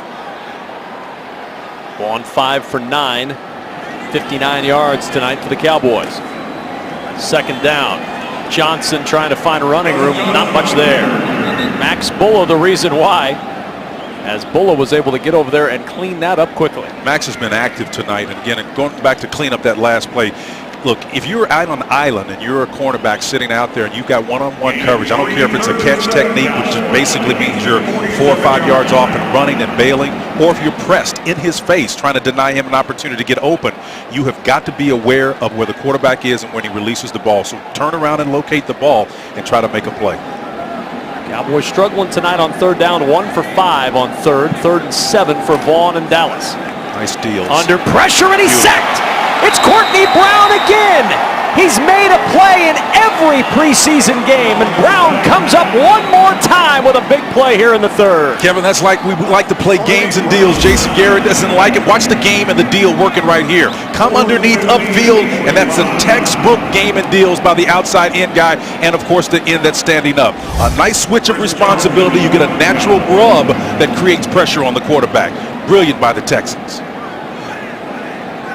Now Chris Jones will punt to Chandler Worthy after the Courtney Brown sack. Worthy will let that one go, and it'll go out of bounds inside the 5-yard line. What a punt by Chris Jones. Texans are going to start at the 1, leading 7-0. Telecast is copyrighted by the NFL for the private use of our audience. Any other use of this telecast or any pictures, descriptions, or accounts of the game without the NFL's consent is prohibited. 7-0 Texans, but Spencer Tillman, another situation for Bill O'Brien's offense to work. This is not a situation you necessarily want to be in, though. No, but it's an opportunity to define who you are as a player. If you're an offensive lineman, can you hold your water down here? If you're running back, can you get it out of the end zone and get you some positive yardage to work with? From the 1-yard line, Savage quickly to the air, and it's intercepted and a touchdown. Corey White with the pick 6.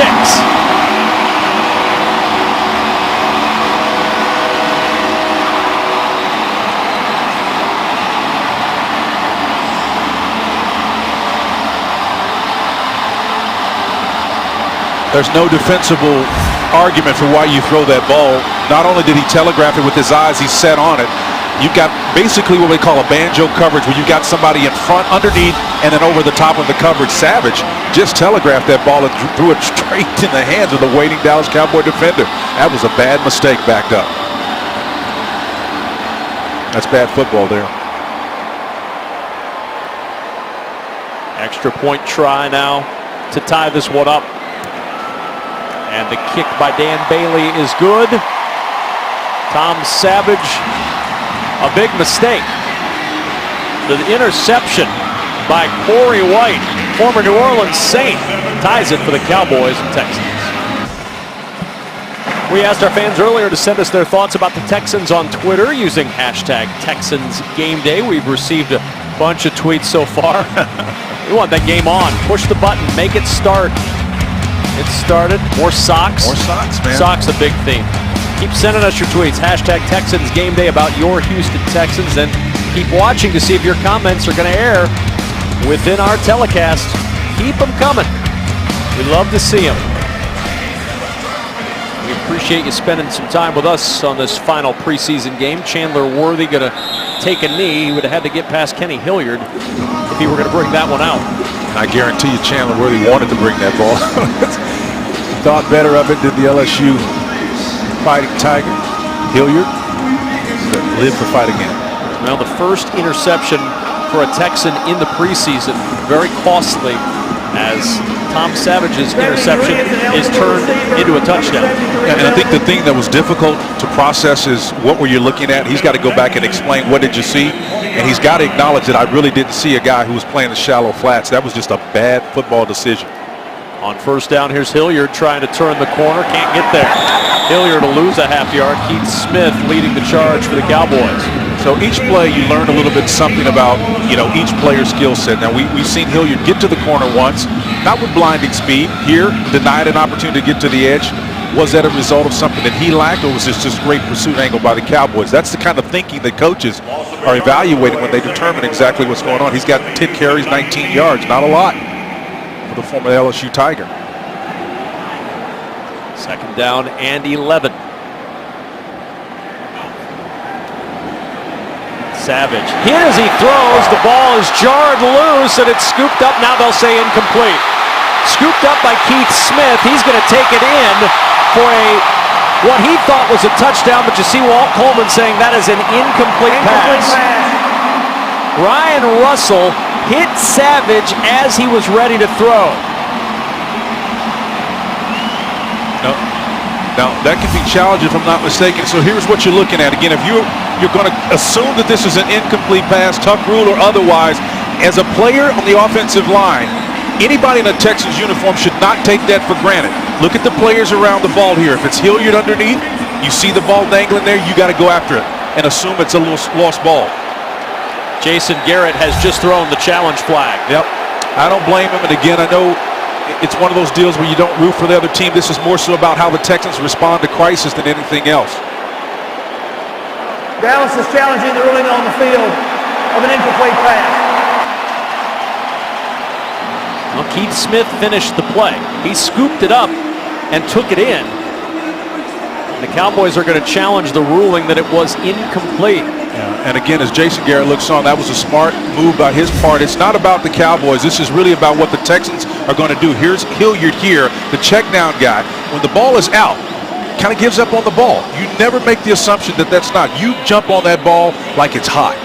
I mean, it's that important. You've just given up a touchdown. Your quarterback is struggling. He just got tagged again. That's why I call engagement being such a significant character trait that young players in particular have to have, Kevin.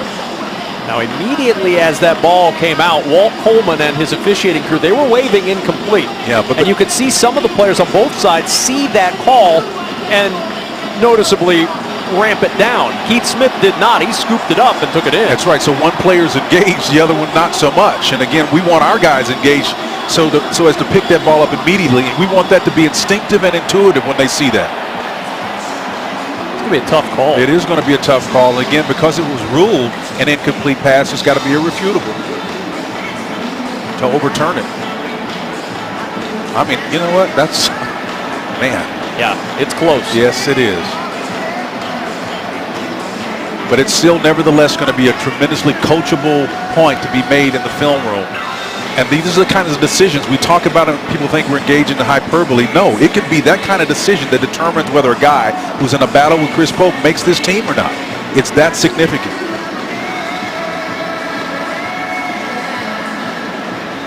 They've given it a look. See Walt Coleman making his way out. I don't like the body language.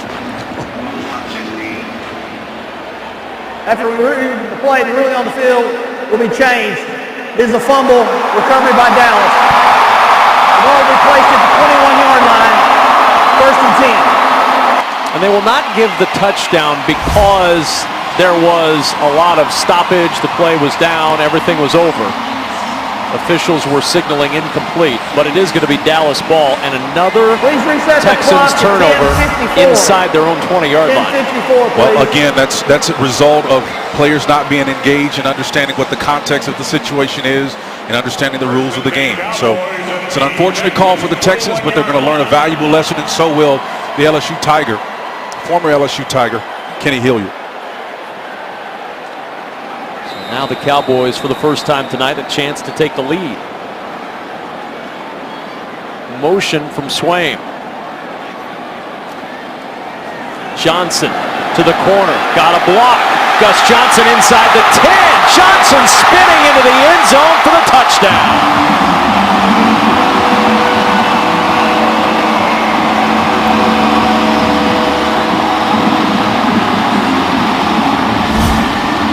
How many times have we seen this guy make great plays today, just tuggle? After the mistake, the error, one of the players who's made a marquee night for himself with a couple of early tackles, not able to close there. That's how momentum can quickly change. And then one of your star players, at least for tonight, not able to do what he's demonstrated for much of the first half.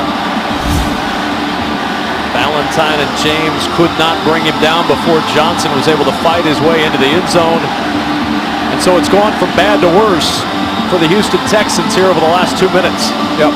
Now the question is how much and how quickly can you snap and release? In other words, whatever happened in the past, you move forward. You can't do anything about what you did. You coach them up on the sideline, and that's exactly what Bill O'Brien is going to be doing. And the Texans have got to move forward. Savage has got to take care of the football. A lot to coach there. An extra point try for Dan Bailey.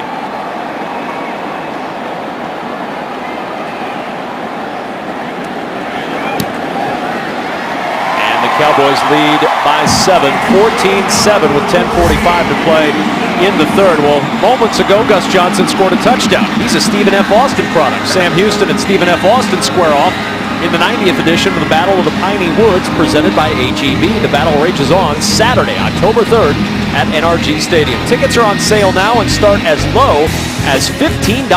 Call 832-667-2390 or visit BOTPW.com to secure your seats today.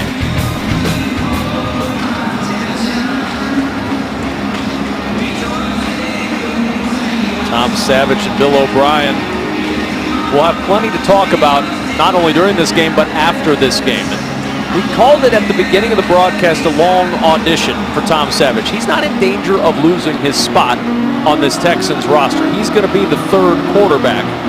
But this is a learning process for him as he continues to try to build himself into an NFL starting quarterback down the road. It really is a learning process, Kevin, but the challenge is, and the difficult part about what has just transpired, you know that snaps are going to be far and few between. I don't care if you went through 3 starting quarterbacks and used as many as 4 last year. You can't book on that being the scenario for this year. So it's going to be a long time before he gets under center and handles the ball, but the latest memory in his mind will be those plays right there.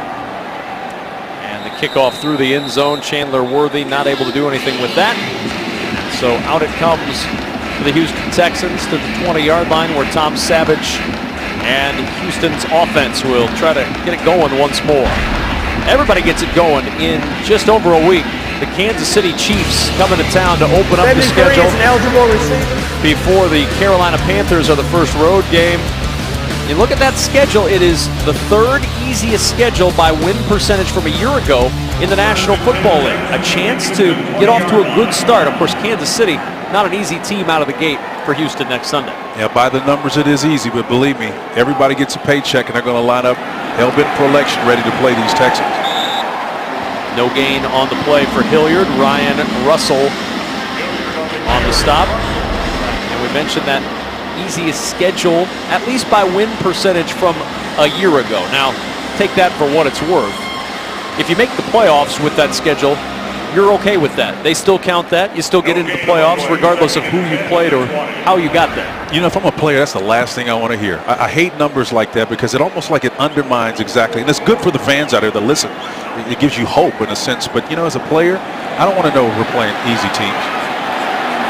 Savage off a good play fake. A flag is down in the secondary as Savage is down at the 26 in the arms of Corey White.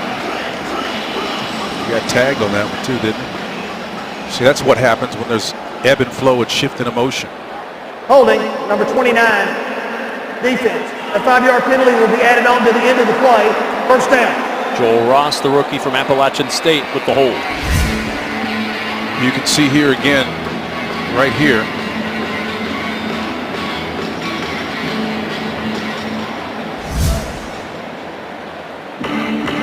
Dallas penalties for 66 yards tonight. Not a surprise. These final preseason games are sometimes a little bit choppy, a little bit ragged, if you will. Yeah, you go in and anticipate it, but you know, I've seen young players play exceptionally well. You know what? It may not necessarily be because of poor decisions and choices that they made or lack of awareness for the pro game in terms of the rules, but if they can line up and play the game, they should be able to play clean. Chris Polk trying to pick his way forward, got a little bit of a crease and made the most of it. That didn't look like it was going anywhere, and then Polk found 5 yards. Yeah, it was because of the patience that Chris Polk showed on that play. He was able to sift through there, and if you just wait long enough on the stretch play, you're going to find yardage in there. You get in and you bounce the ball outside.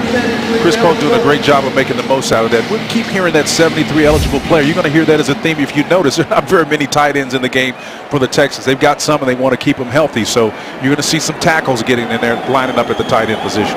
Fourth tight end, Corey Lee, was traded earlier in the week to the Chicago Bears. And so you've got Garrett Graham, C.J. Fedorowicz, and Ryan Griffin, none of whom we've seen tonight. Bill O'Brien keeping his tight ends on the shelf this evening. And you know, look, he talked about how tough it was to deal with that. Filer comes off the field, but Bill O'Brien has made some tough calls. But I think that Kyrie Lee trade, it tells you how much of an impact he made earlier on this, because he's an undrafted guy. If you're able to get draft pick out of a guy that was not drafted, that shows you he flashed and showed something to the Chicago Bears. 3rd down and 2 at the 40-yard line. Savage over the middle. Hilliard with a catch and a first down. Hilliard picks up 5 on 3rd and 2. Loud with the stop for the Cowboys. Well, Hilliard's going to really, when he learns this game and understand, you know, to take a flash and look at the coverage behind him instead of continuing on after he catches the ball. Maybe you settle that down, and let's see what he's looking at. He's looking at man coverage. No, it's zone. If he sits it down right in the middle, that spot right there, and split the difference between the two furthest guys, he'll have another yard or two to wiggle once he gets the ball seated in his hands. Trying to get to the edge. Hilliard fighting on the outside and unable to find any running room. Kevin, that's a great example of, we're talking about the play on this particular stretch right here. He's under pressure, puts that ball seated in the right hand and gets out of bounds. And that was one we had the penalty on, if I'm not mistaken. 2nd down and 10 at the 45-yard line. No gain, 2nd and 10 to 45. So now Hilliard will settle in at the fullback spot with Polk in at running back.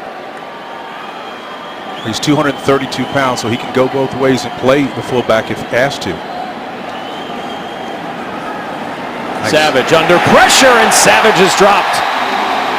LeVar Edwards, a guy trying to make a team, battling Ben Gardner for the final defensive end spot in Dallas, and LeVar Edwards with the sack. Well, Savage actually had number 38 coming out of the backfield, Hilliard.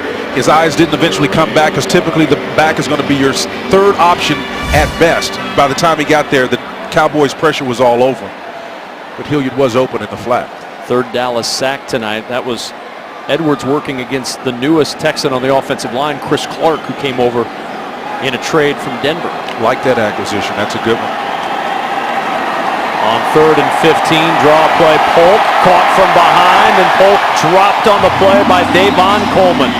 Davon Coleman showing you some closing speed there. Polk not able to get out of his grasp. Denied an opportunity to make a play and advance the chains for the Texans. Nice stop by the Cowboys. The bounce on the delay, the draw. Look at the speed to haul in number 22. You got a guy that's 270 plus to pull down. It was a horse collar, but you know what? I'm surprised they didn't catch that one. Texans got called for one last week. Well, they've not exactly shown a reluctance to throw the flag tonight.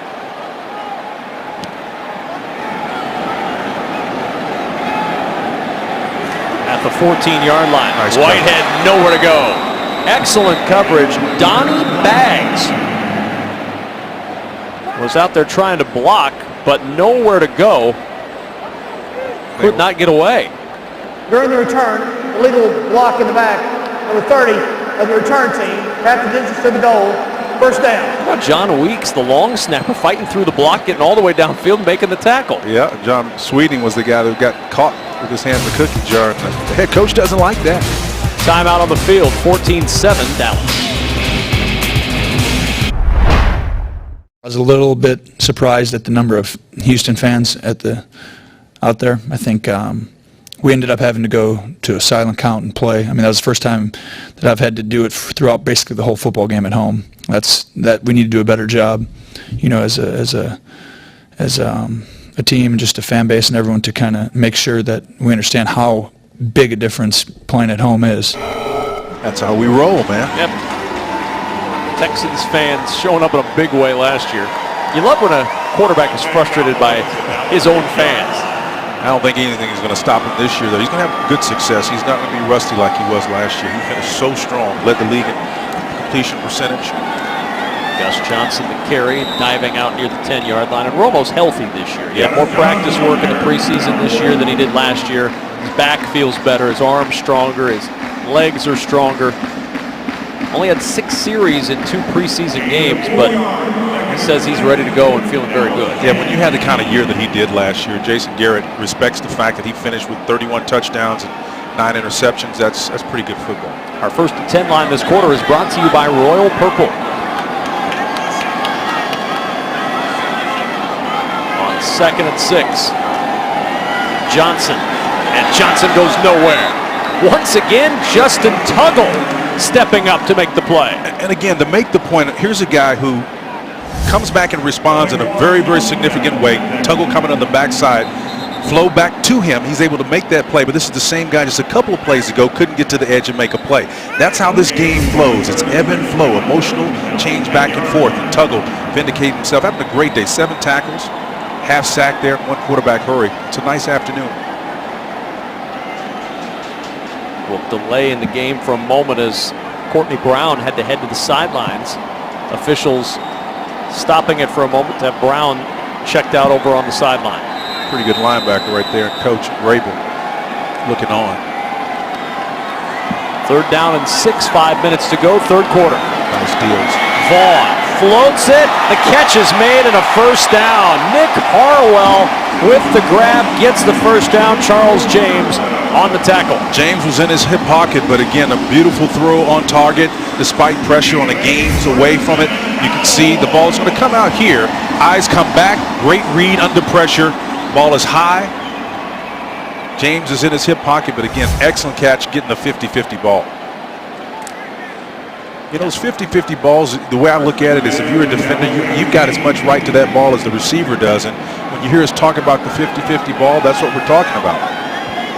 Only the 2nd conversion on 3rd down tonight for the Cowboys. Quick screen out to Whitehead. Whitehead across the 25 and down at the 26-yard line. Pickup of 8 on the play before Lonnie Ballantyne could get there. Lonnie's long and lean, and here's a guy, Whitehead did an excellent job of operating in space.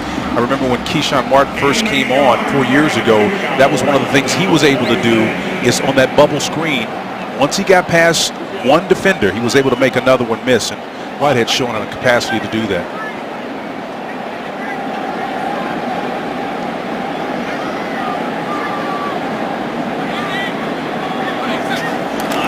Johnson on 2nd and 2. 1st down and more, and down in a Big boy at the 35. Valentine and Drummond combining on the stop.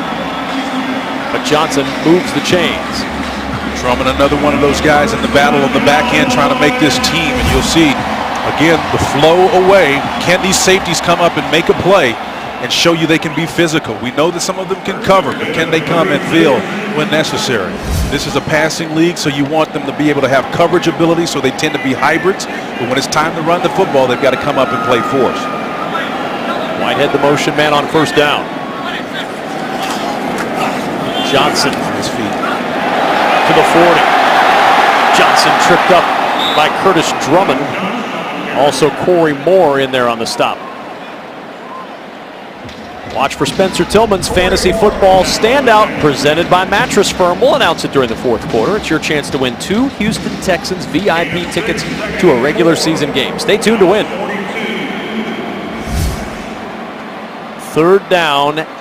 Second down and 4 at the 42-yard line.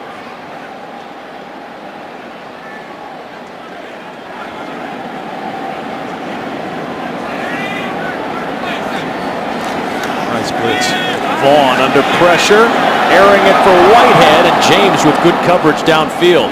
Texans have to like that play on both ends, Spencer. They really do. They had a weak side blitz and brought 2 guys from the outside, the backside of the quarterback, and he doesn't see the pressure. It's coming from here on the outside. Again, arm over, underneath. You got a safety and a corner abrogating their responsibility to try to affect the quarterback, and they do an excellent job of that on that play. Cowboys are 2 for 7 on third down tonight. They've got 3rd and 4 at their own 42. Curtis Drummond, a couple of plays in a row now he's put together, making a case for himself in safety.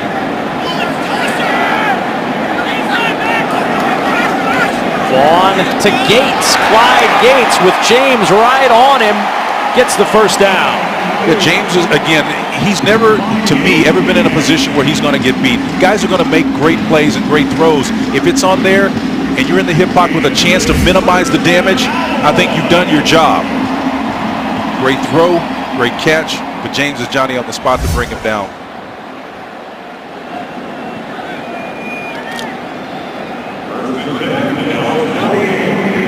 Second conversion on third down on this possession for Dallas. They've got it first down and 10 at their 48-yard line. An end around for Whitehead, and well played by Justin Tuggle. You talk about staying home, Justin Tuggle set up residence out there. Well, you watch a lot of football, man. That's exactly what he did, partner. Staying at home, understanding that contain is your responsibility. He comes and anchors that outside. He's not going to get reaching. Watch him settle and funnel it back underneath him. He knows he's got a convoy coming back to the table there, man. Just a tremendous job of diagnosing the play, playing your assignment, and getting some help from your friends. Talked about making plays to make your name in this 4th preseason game. How about 9 tackles for Justin Tuggle? Strong, man. Second and 10. Molina trying to cut it back, and there's tackle number 10. Justin Tuggle's everywhere. He is. There's not enough that you can say about a guy when he's pinning his ears back and coming after making that plays. 67, offense, 10-yard penalty.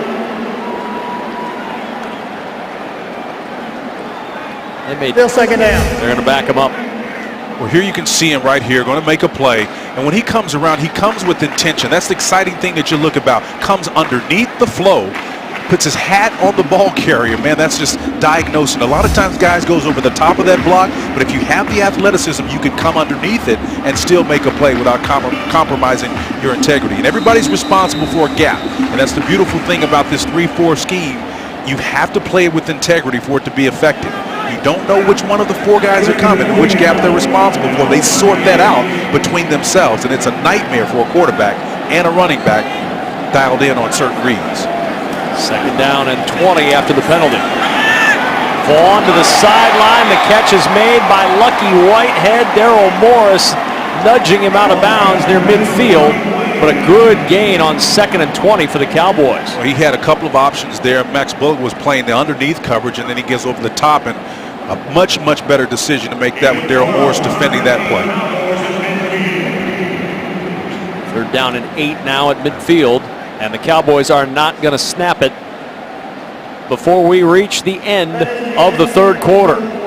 The Dallas Cowboys and the Houston Texans, the in-state rivals, battling to close the preseason at AT&T Stadium in Dallas. 14 points in the third have given the Cowboys the one-touchdown lead. Tonight's broadcast is brought to you in HD by Xfinity.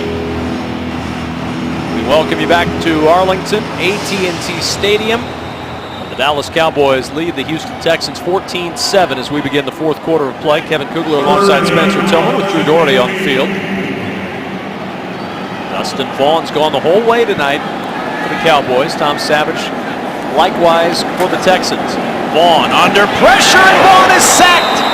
The pocket collapsed on Vaughn and it was Lonnie Ballantyne who got there for the sack. One of those guys involved in that safety battle back there in the back end, Ballantyne and company. Watch the pressure come from outside here, in the middle, and here to close every option for Vaughn to get out. He had nowhere to hide on that play. Ballantyne is the out pitch on that one, puts it away. Good series for Lonnie Ballantyne. We called his name a couple of times there. As the Cowboys will punt it away. Chandler Worthy back, fields it at the 6-yard line. Worthy had a little crease to the outside, got a block. Chandler Worthy fighting for yardage and down at the 25-yard line. Khalil Gloud on the stop for the Dallas Cowboys and a timeout at AT&T Stadium. Houston with the ball, down 7. A portion of this broadcast is brought to you by Reliant, an NRG company. By Mattress Firm, the official mattress retailer of the Houston Texans. And by the Texas Lottery. Play the Houston Texans scratch-off today for a chance to win big. Our scoreboard this quarter is brought to you by Papa John's, and it shows the Dallas Cowboys with a 14-7 lead. Mike Vrabel in conversation with Lonnie Ballantyne. First down and 10. Savage, good protection. Savage nowhere to go, and he has to throw it away. Nobody open. That late pressure forcing the throw away from Donnie Baggs. And Tom Savage and the Texans back to work on 2nd and 10. Yeah, Savage hoping that Chandler Worthy was going to work himself open, and you can see him in the flat trying to work lateral, horizontal to the line of scrimmage, and again, just a little bit of miscommunication. But, you know, again, if you're Chandler Worthy, the thing that you're looking to do there is when the quarterback scrambles that direction, you should immediately go parallel to the line of scrimmage where you are and look for an open route, even if you're running out of real estate.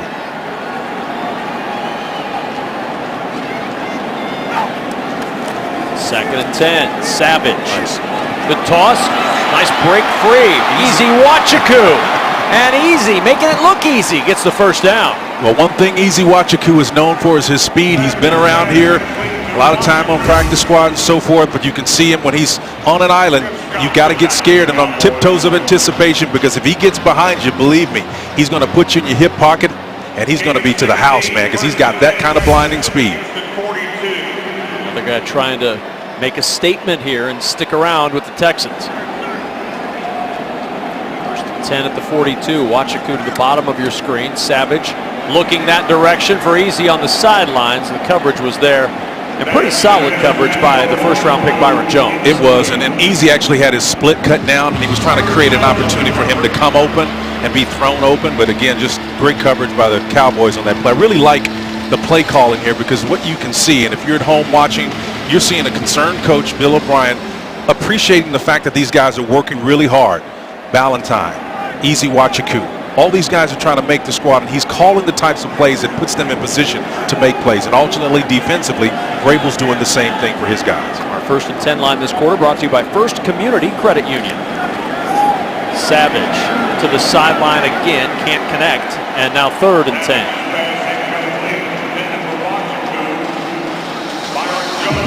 Texans unable to connect.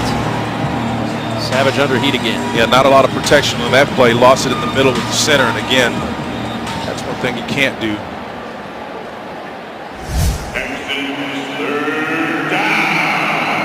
Third down and 10 at the 42.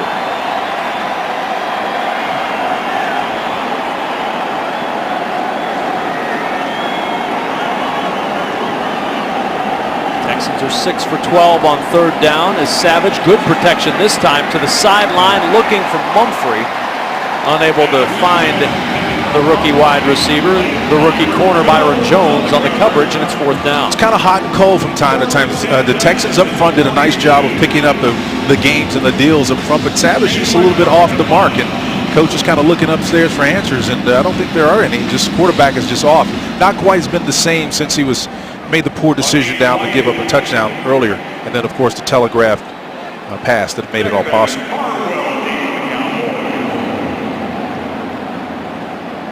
Punt it away to Nick Harwell.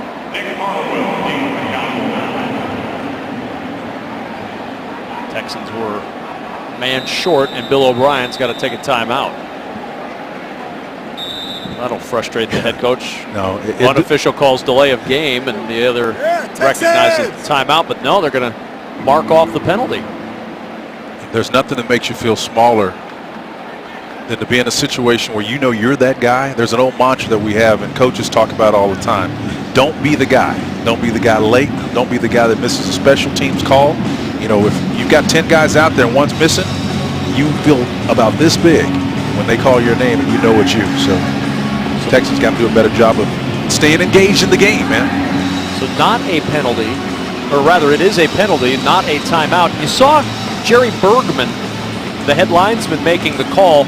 In this fourth preseason game, the officials are practicing if something happens to your referee, what do you do? So they've gone to 6 officials for this fourth quarter, which is why you saw Jerry Bergman making that call. He's moved over to handle the referee duties for this fourth quarter. That punt hit the scoreboard. The punt hit the scoreboard and dropped. The ball hit the scoreboard. We'll redo the play. We'll redo the punt. Well, no questioning that Leckler is in regular season form from a hang time standpoint. Watch this. Doink. I assume that's the noise it made when it hit the scoreboard. Doink. So back we go again for another punt. Shane Leckler with plenty of hang time on that punt.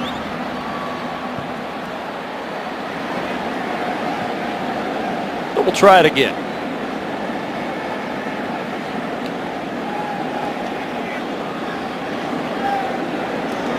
Leckler will punt it away. This time he clears the scoreboard. Fair catch called for. Harwell bobbles it, and it's recovered by the Texans. Kenny Hilliard on top of the ball. A flag down as well. Got to make sure you can't have incidental contact on that particular play. The fair caught was called, and again, if he touched him, they're going to probably take a look at that again because it looked like from this angle that he touched him, just glanced him a little bit. I don't think he did. No. He did.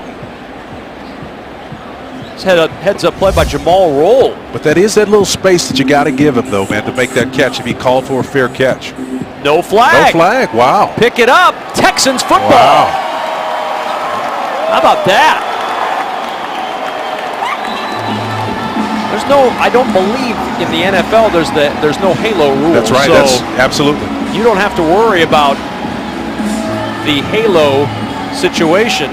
And what you have to worry about if you're the Dallas Cowboys is the Texans are right back on offense. Well, I'm very happy to have a special guest with us in the booth here in this fourth quarter, a man who's going to have a lot of work to do over the next 48 hours. Rick Smith, the general manager of the Houston Texans. You got some decisions to make, and I don't know if tonight's made it easier or harder in certain circumstances. Well, it's not any easier, trust me. And I met today with Coach O'Brien for several hours, just talking about the roster, talking about some of those decisions that we still have to make. Sending threes and when you put a competitive roster together like this, you want to have these kinds of conversations, and so we certainly have a few of them to have tonight and tomorrow.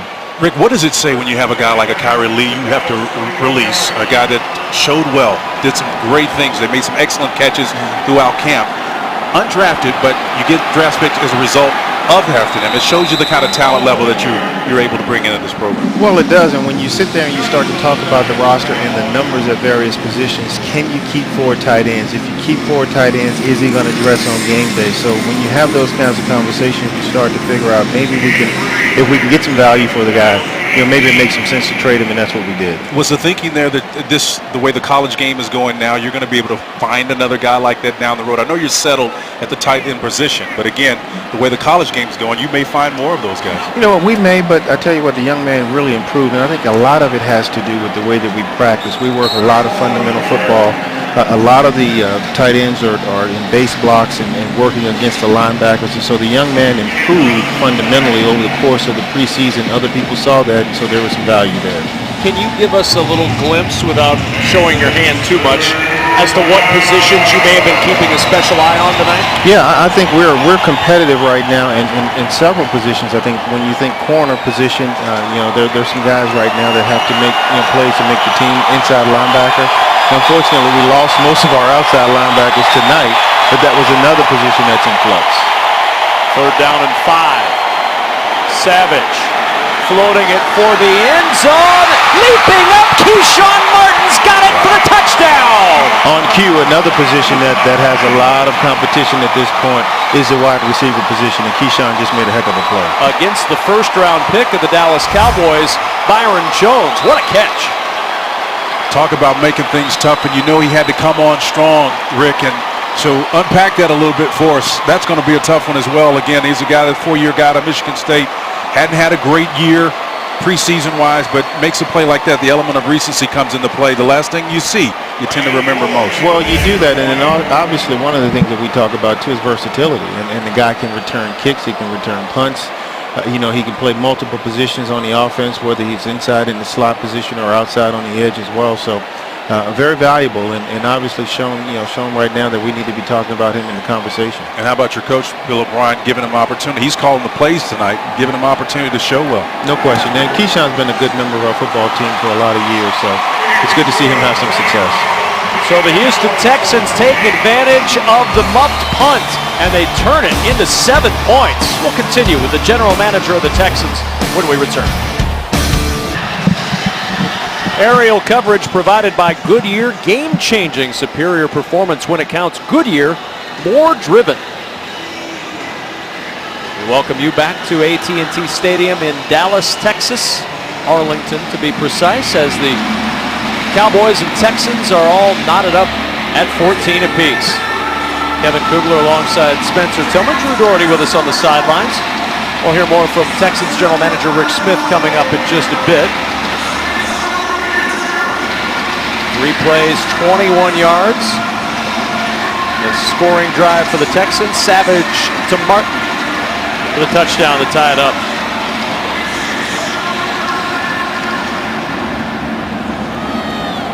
Molina, 8 yards deep. Out he comes.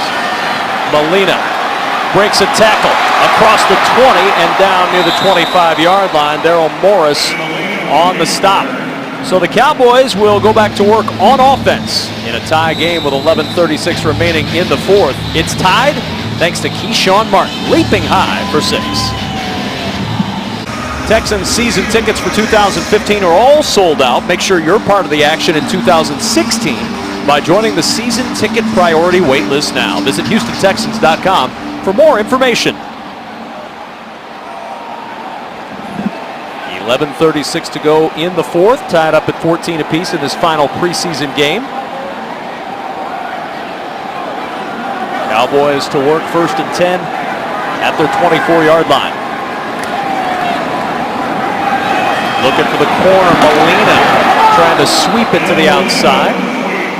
Charles James out there on the stop. Rick Smith, Texans general manager, kind enough to spend some time with us here in the booth in this 4th quarter. Mentioned Charles James. He's certainly gotten his fair share of discussion during the course of the preseason, and he's been a fun guy to follow on Hard Knocks and, of course, off of Hard Knocks as well. Yeah, you know what? I'm proud of him. He's been one of those guys that's battled. We had him on our practice squad last year. He was on the New York Giants practice squad, and he's one of those guys that's trying to make the most of an opportunity. 2nd down and 1.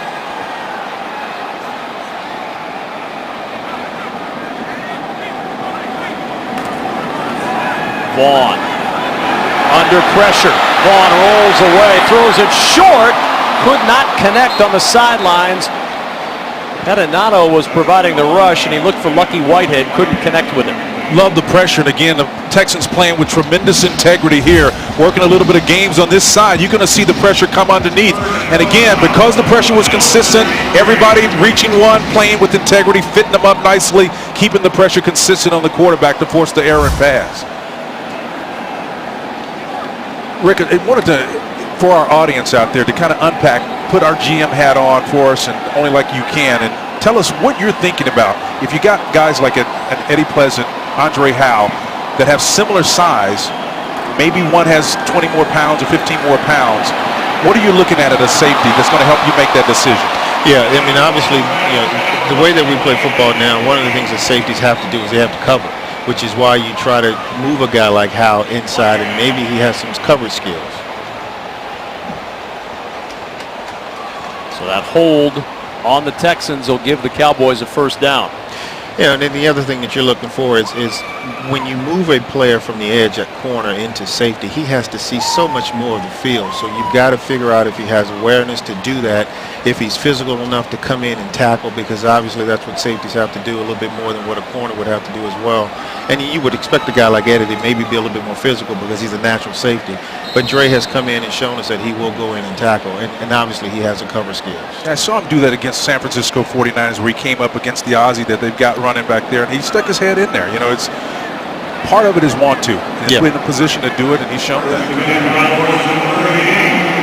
After this play, I want to talk to you about Justin Tuggle, too. He's been on fire tonight. Molina breaks the one tackle, and Molina upended as he almost got free, but Corey Moore makes an excellent tackle to save an even bigger game. Former A&M Aggie. Former Texan is always good to see. Little Ben. He's a good little, very aggressive, competitive runner, man. He's running hard tonight.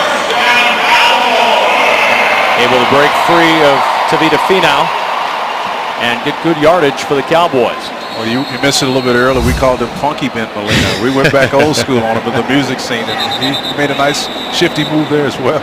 Texans will use a timeout here after Molina picked up yardage for the first down. 7 carries now for Molina tonight for 51 yards. And Houston takes timeout. 14 apiece with 10:24 remaining in the fourth at AT&T Stadium. Our scoreboard this quarter is brought to you by Papa John's. 10:24 remaining in the fourth. Kevin Kugler and Spencer Tillman in the booth with Texans general manager Rick Smith. And linebackers, a position we were talking about earlier. And Rick, we were talking a little bit about the night Justin Tuggle has had. You know what? One of the guys that has had more improvement, or as much improvement as anybody on our football team. When you talk about a young man, and here he is in coverage, doing a nice job underneath on the running back there in the flat. He's a guy who made the transition from offense to linebacker, and one of the things that we challenged him on this past offseason was to come back and be a more physical player. He has done that. He's got the athleticism that you look for, obviously, but he's added a certain level of physicality to his play and has really had a really good camp. How smart is he? I mean, again, that obviously goes without saying. You can't play in this defense and not be sharp, but the aptitude seems to be there as well, always in position. It has a little bit from osmosis with, the lineage with the dad, and has been around it his whole life. And so, but that is one of the things that, when, again, very similar to when we talk about can a corner go inside and play safety, do you have the instincts? He's got the instincts, and so when you have the smarts like you mentioned, and the instincts and the want to like you mentioned again, it gives you an opportunity to have some success. 3rd down and 8 as Tuggle jogs over to the sidelines. Special teams, of course, a big emphasis for Bill O'Brien and for you, Rick, as you guys make your final decisions. And anybody who can contribute in that special teams area as well as on the field has to have a little extra cachet going into that. Well, they do, and again, it's not only the 53. I mean, obviously you talk about the 53 and then the 10 guys that are on the practice squad, but it's also the 46 guys that go to the game. And is a guy going to go and play on Sunday and contribute that way, most likely on special teams or in a package, or if it's an offensive lineman and it's a tackle, can he play inside at guard? Can he play some tight end? If it's an inside guy, can he play some center and guard? If it's a linebacker, can he do some different things for you on game day in special teams or various places on the football team that give him more value? So it's true. We hear that mantra all the time. The more you can do, the more you can do, and it's absolutely the truth, isn't it? It is the truth. I think nobody emulates that more this season than Charles James when we put him at running back. There's Jones to punt. Mumphrey slips down as he tries to field that punt, and it's scooped up by the Cowboys at the 14-yard line. Now, a little oops for Keith Mumphrey, the rookie out of Michigan State. Well, Jim, as you look at that again, keeping your feet underneath you, understanding where the ball is in relationship to everybody else. Sometimes the senses can be overwhelmed and you just don't have your faculties together. You just got to make those tough plays. Well, especially when you're down close to the 10-yard line. I think he filled a punt earlier in the game at the 6-yard line. I didn't necessarily like that. So he's got a lot of things he's thinking about down there trying to catch that ball. And, we talked about earlier how body language can reveal a lot. Coaches are looking at so much more than what seems to be obvious, how a guy carries himself after a mistake or even making a good play. That's as much a part of the process of whether or not they'll make it as the obvious making of plays. Well, yeah, and how you handle success as well as short-term failure. Best run of the night for Kenny Hilliard. Had a hole, took advantage, and takes it to the 27-yard line, a 13-yard gain for the rookie out of LSU. Just a little countered play here, just a little one step to kind of give nice angles for your lineman, and this is what he does best. Besides being a 4-minute back that can help you protect the lead, maybe he doesn't have the blazing speed, but he's a big guy. He can come in there and beat you up in the middle. He's solid, man. He really is, and that was probably our best block play of the night right there. So the offensive line did a nice job, but he can take the ball and head north and south. And again, that's the thing about it. You get a guy that's 6'1.5", almost 6'2", who can get heavy. 230 pounds. He's a strong one, man. They grow him that way. LSU, they spit him out, man. They do. I tell you, they do. And the thing about it is they have so many talented guys. I mean, Coach O'Brien and I were talking earlier today just about, players in the SEC in general. You can find players that may not necessarily be stars, on their particular teams, but they have some value, whether it's a situational back or if it's a guy that can go and if it's a 4th or 5th wide receiver and play special teams. Our scouting department, we try not to leave any stones unturned with respect to trying to find guys that have value for a football team. And as running backs go, as LSU, Les Miles is not going to wear any 1 ounce, so they come with low miles, and they tend to be in pretty good shape when they get it. At the 27-yard line, first down. Hilliard met, powers forward for a yard. Ken Bishop on the tackle for the Cowboys. We mentioned those dates coming. September 1st, the roster was cut. Saturday, you've got to have the final cuts down to 53, and then you can start trying to get some of those guys back and put on that practice squad on Sunday. Yeah, it's an involved process. Obviously, we'll get back late tonight and start to work on that and maybe even start to do some of that tomorrow into Saturday. 2nd and 8 at the 29-yard line. Rick Smith, Texans general manager, joining us here in this 4th quarter. And some movement on the outside. That's Chris Clark, who started a little bit early. He's kind of had a crash course this week on what you guys want to do along that offensive line. Yeah, when you talk about a guy having a lot to think about, Spencer, this guy's got to think about the snap count. He's got to think about what we're trying to get accomplished. He's got to think about any kind of, audibles we're doing at the line of scrimmage, and then he's got to go block the guy. So he's struggling a little bit tonight, but that's not necessarily unexpected. Well, he's in there arguably outside of the quarterback, one of the most difficult positions out there, left tackle. So that's tough. But having started 13 games last year for Denver, I like the move. Hilliard trying to find some room to pick forward, and he's down at the 24-yard line, just a yard gain, and it's 3rd down and 13. Chris Clark, you made the move on Monday. You made the trade to get him in here and help shore up that offensive line. Where does he fit into the mix as far as your offensive line moving forward? Well, he's a guy that can play both. He can swing tackle, so you need guys that can come in and play both on the left and the right side. He's got experience doing that. He's got some experience inside. So, again, the more you can do, he's a guy that can go in and he started games in this league and played. 3rd down, 13. Savage under pressure, got rid of it, incomplete. The pressure coming from Davon Coleman, and Savage is hurt.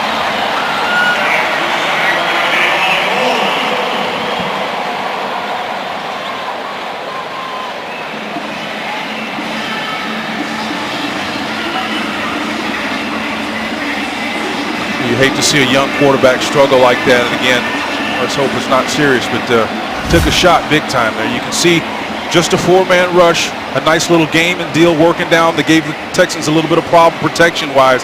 Oh, he drove that shoulder to the ground too, so that's tough. And you hate to see it. And the guy, sometimes can't break his fall, and sometimes you almost want him to turn that back, but it's tough to do it when you got 290 pounds driving through you. And there's the plan. Ryan Mallett will warm up. Certainly Houston did not want to get to the scenario where either of the other quarterbacks were forced into this game. Ryan Mallett warming up for Tom Savage. Well, clearly when we talked to Bill O'Brien yesterday, the idea was to feature the positions and give them an opportunity to orchestrate some success there. We knew, or at least hoped, it would be a fast game, and this was the last thing you didn't want to happen. And let's just hope and pray that he's going to be all right. Hopefully he's going to be okay as he heads to the sideline.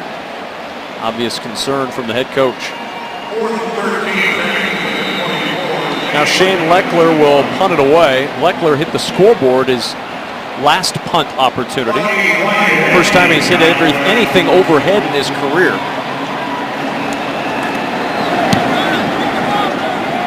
Good driving punt from Leckler. Back to the 20-yard line goes Whitehead. Whitehead across the 30, makes a move. Little stutter step for Whitehead across midfield and into Texans territory at the 48-yard line. Excellent return for Lucky Whitehead. Easy Wachiku on the stop. Rick Smith, general manager of the Texans, thank you so much. I know you've got a busy next 48 hours or so. Thank you for stopping by. No problem, guys. Thanks, Rick. Appreciate you. 14 all, 6:52 to play in the fourth. Your Houston Texans will kick off the regular season on Sunday, September 13th against the Kansas City Chiefs at NRG Stadium. If you're heading to the stadium, we want to remind you about the NFL's clear bag policy. Log on to HoustonTexans.com to learn more about the rules and how they'll affect you. 6:52 to go in the fourth. Texans 14, Cowboys 14. The greater concern right now for the Houston Texans, the injury to Tom Savage. He has gone into the locker room after having his right shoulder driven into the turf.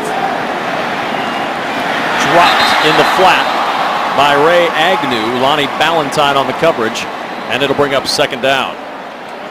Drew Doherty is downstairs standing by with Dwayne Brown. All right, it's left tackle Dwayne Brown. First things first, how's the hand? Oh, it's coming along good, man. It's really healing quickly. I expect to be back out there next week and ready to go week one. All right, good news obviously there. And what's got you most excited about the offense in 2015? I think a little bit of everything, man. I think just, from the play calling and the game plans from week to week to just, us as a group. I think us up front, we really improved a lot over this past year and throughout training camp. Really getting our running game going. And, we have so many weapons on our offense.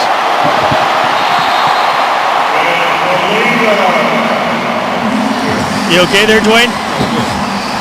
It's a fun of live TV. Yeah, we have so many weapons on our offense. We expect to really have a lot of production. All right, last thing. We want to get you out of harm's way here soon, but congrats on the Spirit of the Bull Award. You're a giant in the community, doing great things on the field. What you got planned for 2015 away from the football field? Just continuing to do more, man. I think, like I said, it's up to us as staples of our community to do more and give back. So, I have a lot of, companies I'm working with and organizations, just a little bit of everything. So I'm looking forward to it. All right, many thanks, 76. We'll see you in a bit. All right, thank you. I'm just happy for Drew that he was standing behind a good all-pro left tackle, because when the pressure came, as a good left tackle should do, he picked up the heat and kept Drew Doherty clean. Yeah, Drew is a pro, though. He handled that well, Drew. You're pretty smooth, man. Hey, he's the guy that, that's what he does for a living. He keeps people clean, keeps them safe. So, doesn't matter if it's a quarterback or if it's just some dude on the sideline talking to him. That's smart. You never want to hang out with the punter. He's not going to keep you safe like those left tackles do. Second down and 8 at the 34. Molina again down at the 29-yard line. Christian Covington on the tackle for the Texans. Rookie out of Rice, staying home to make a nice play, but Molina really showing you some inside ability running low to the ground and some speed and some burst to kind of give him the extra yardage. It's a nice little piece of running there by the former Aggie.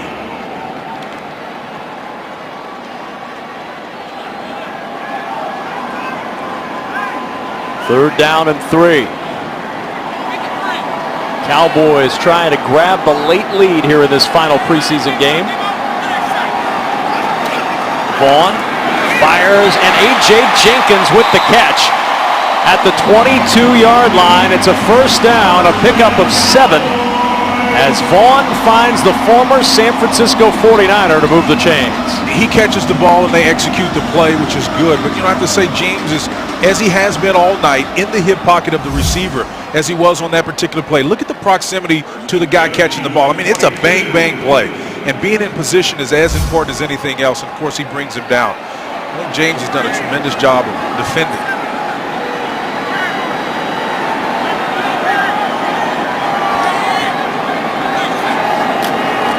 Lead on first down. Trying to reverse his field. He's not going to get away from Christian Covington.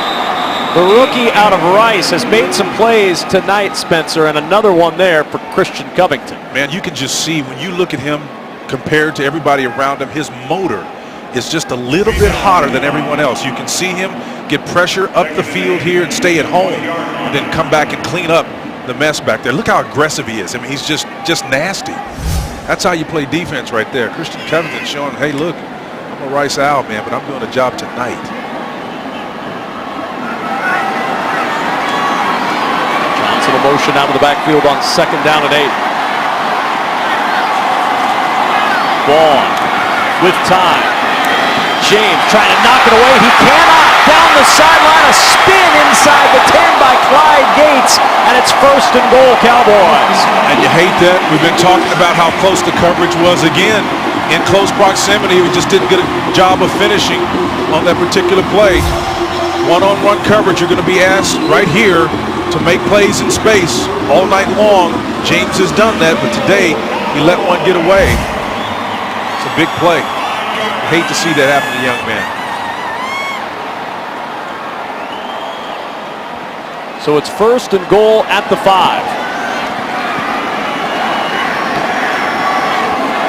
Whitehead, Harwell, Gates, the 3 receivers to the bottom of the screen on first and goal. Working for the goal line, it's a touchdown.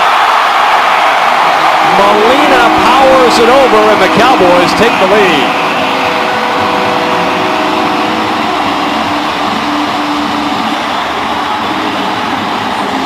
5'8", 200 pounds, man. As Bill O'Brien looks on, there's a little physics lesson coming your way.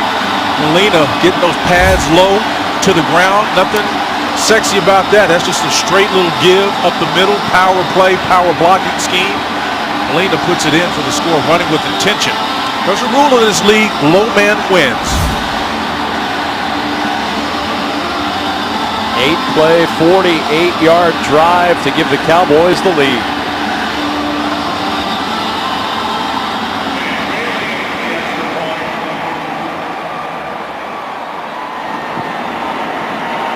Dan Bailey. The extra point is good. 21-14. Dallas by 7. Wow.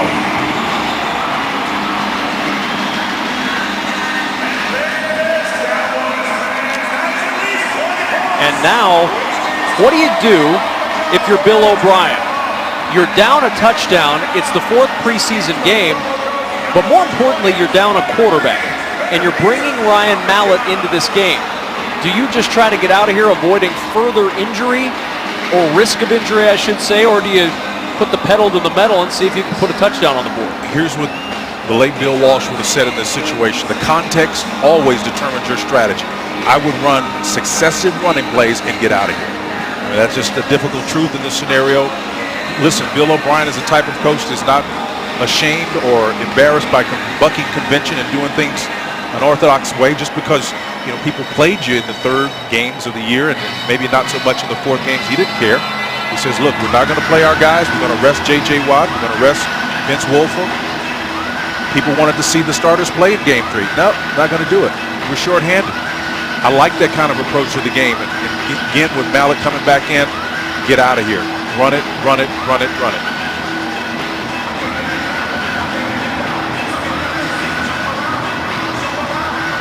Cowboys ready to kick it off. Chandler Worthy back deep for the Texans. Final 3:14 of the fourth quarter here in Arlington at AT&T Stadium.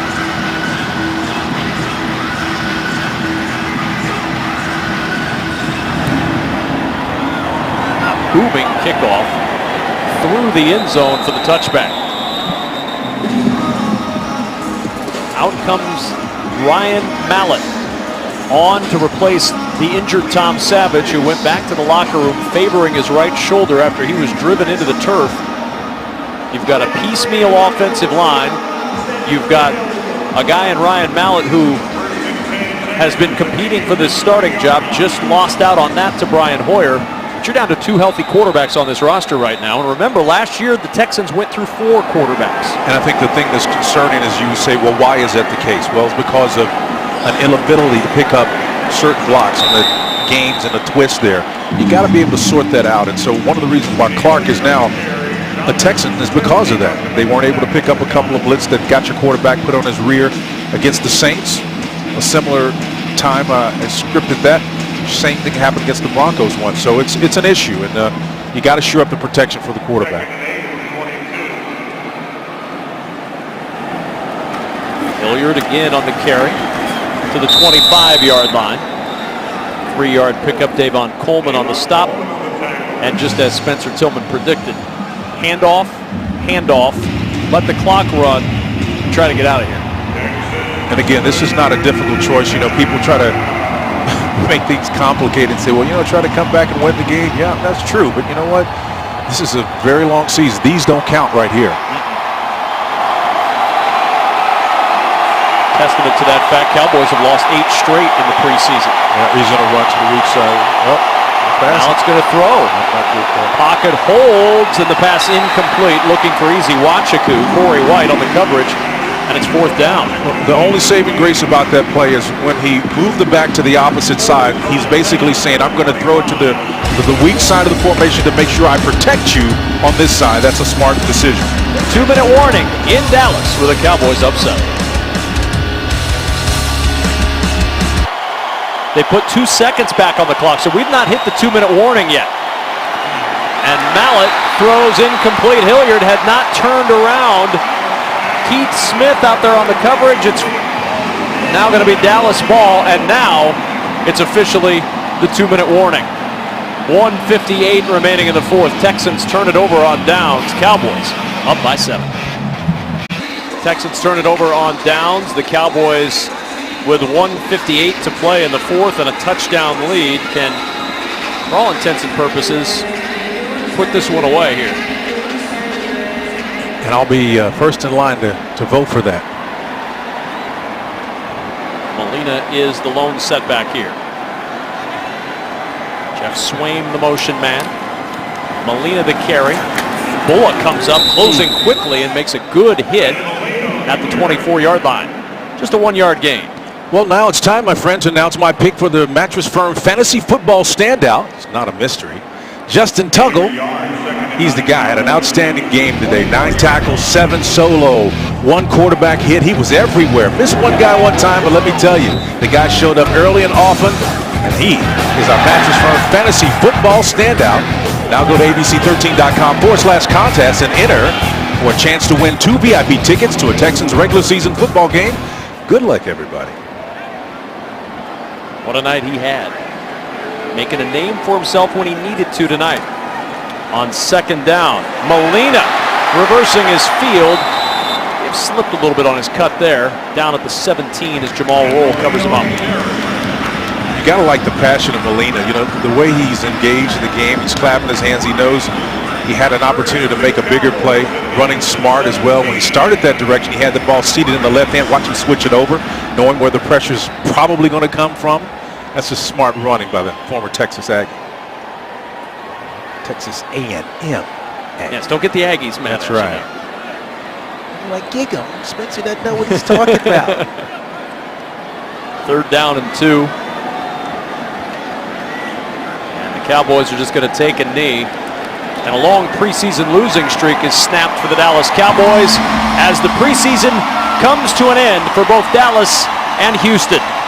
Disappointing end to the preseason for the Houston Texans, and concern for the quarterback Tom Savage after he went out in the fourth quarter with what looked like a right arm or shoulder injury. Well, the last point that we had, partner, in our opening comments was for this to be mission accomplished was him to get out clean. That was the key. That obviously didn't happen. We don't know the severity of the injury. But now it's about snapping and clearing. Wipe it from your mind. They start to count from here forward. Let's see what the Texans end up. Dallas wins this final preseason tilt 21-14. We're going to take a quick network timeout. We'll wrap things up from AT&T Stadium when we return.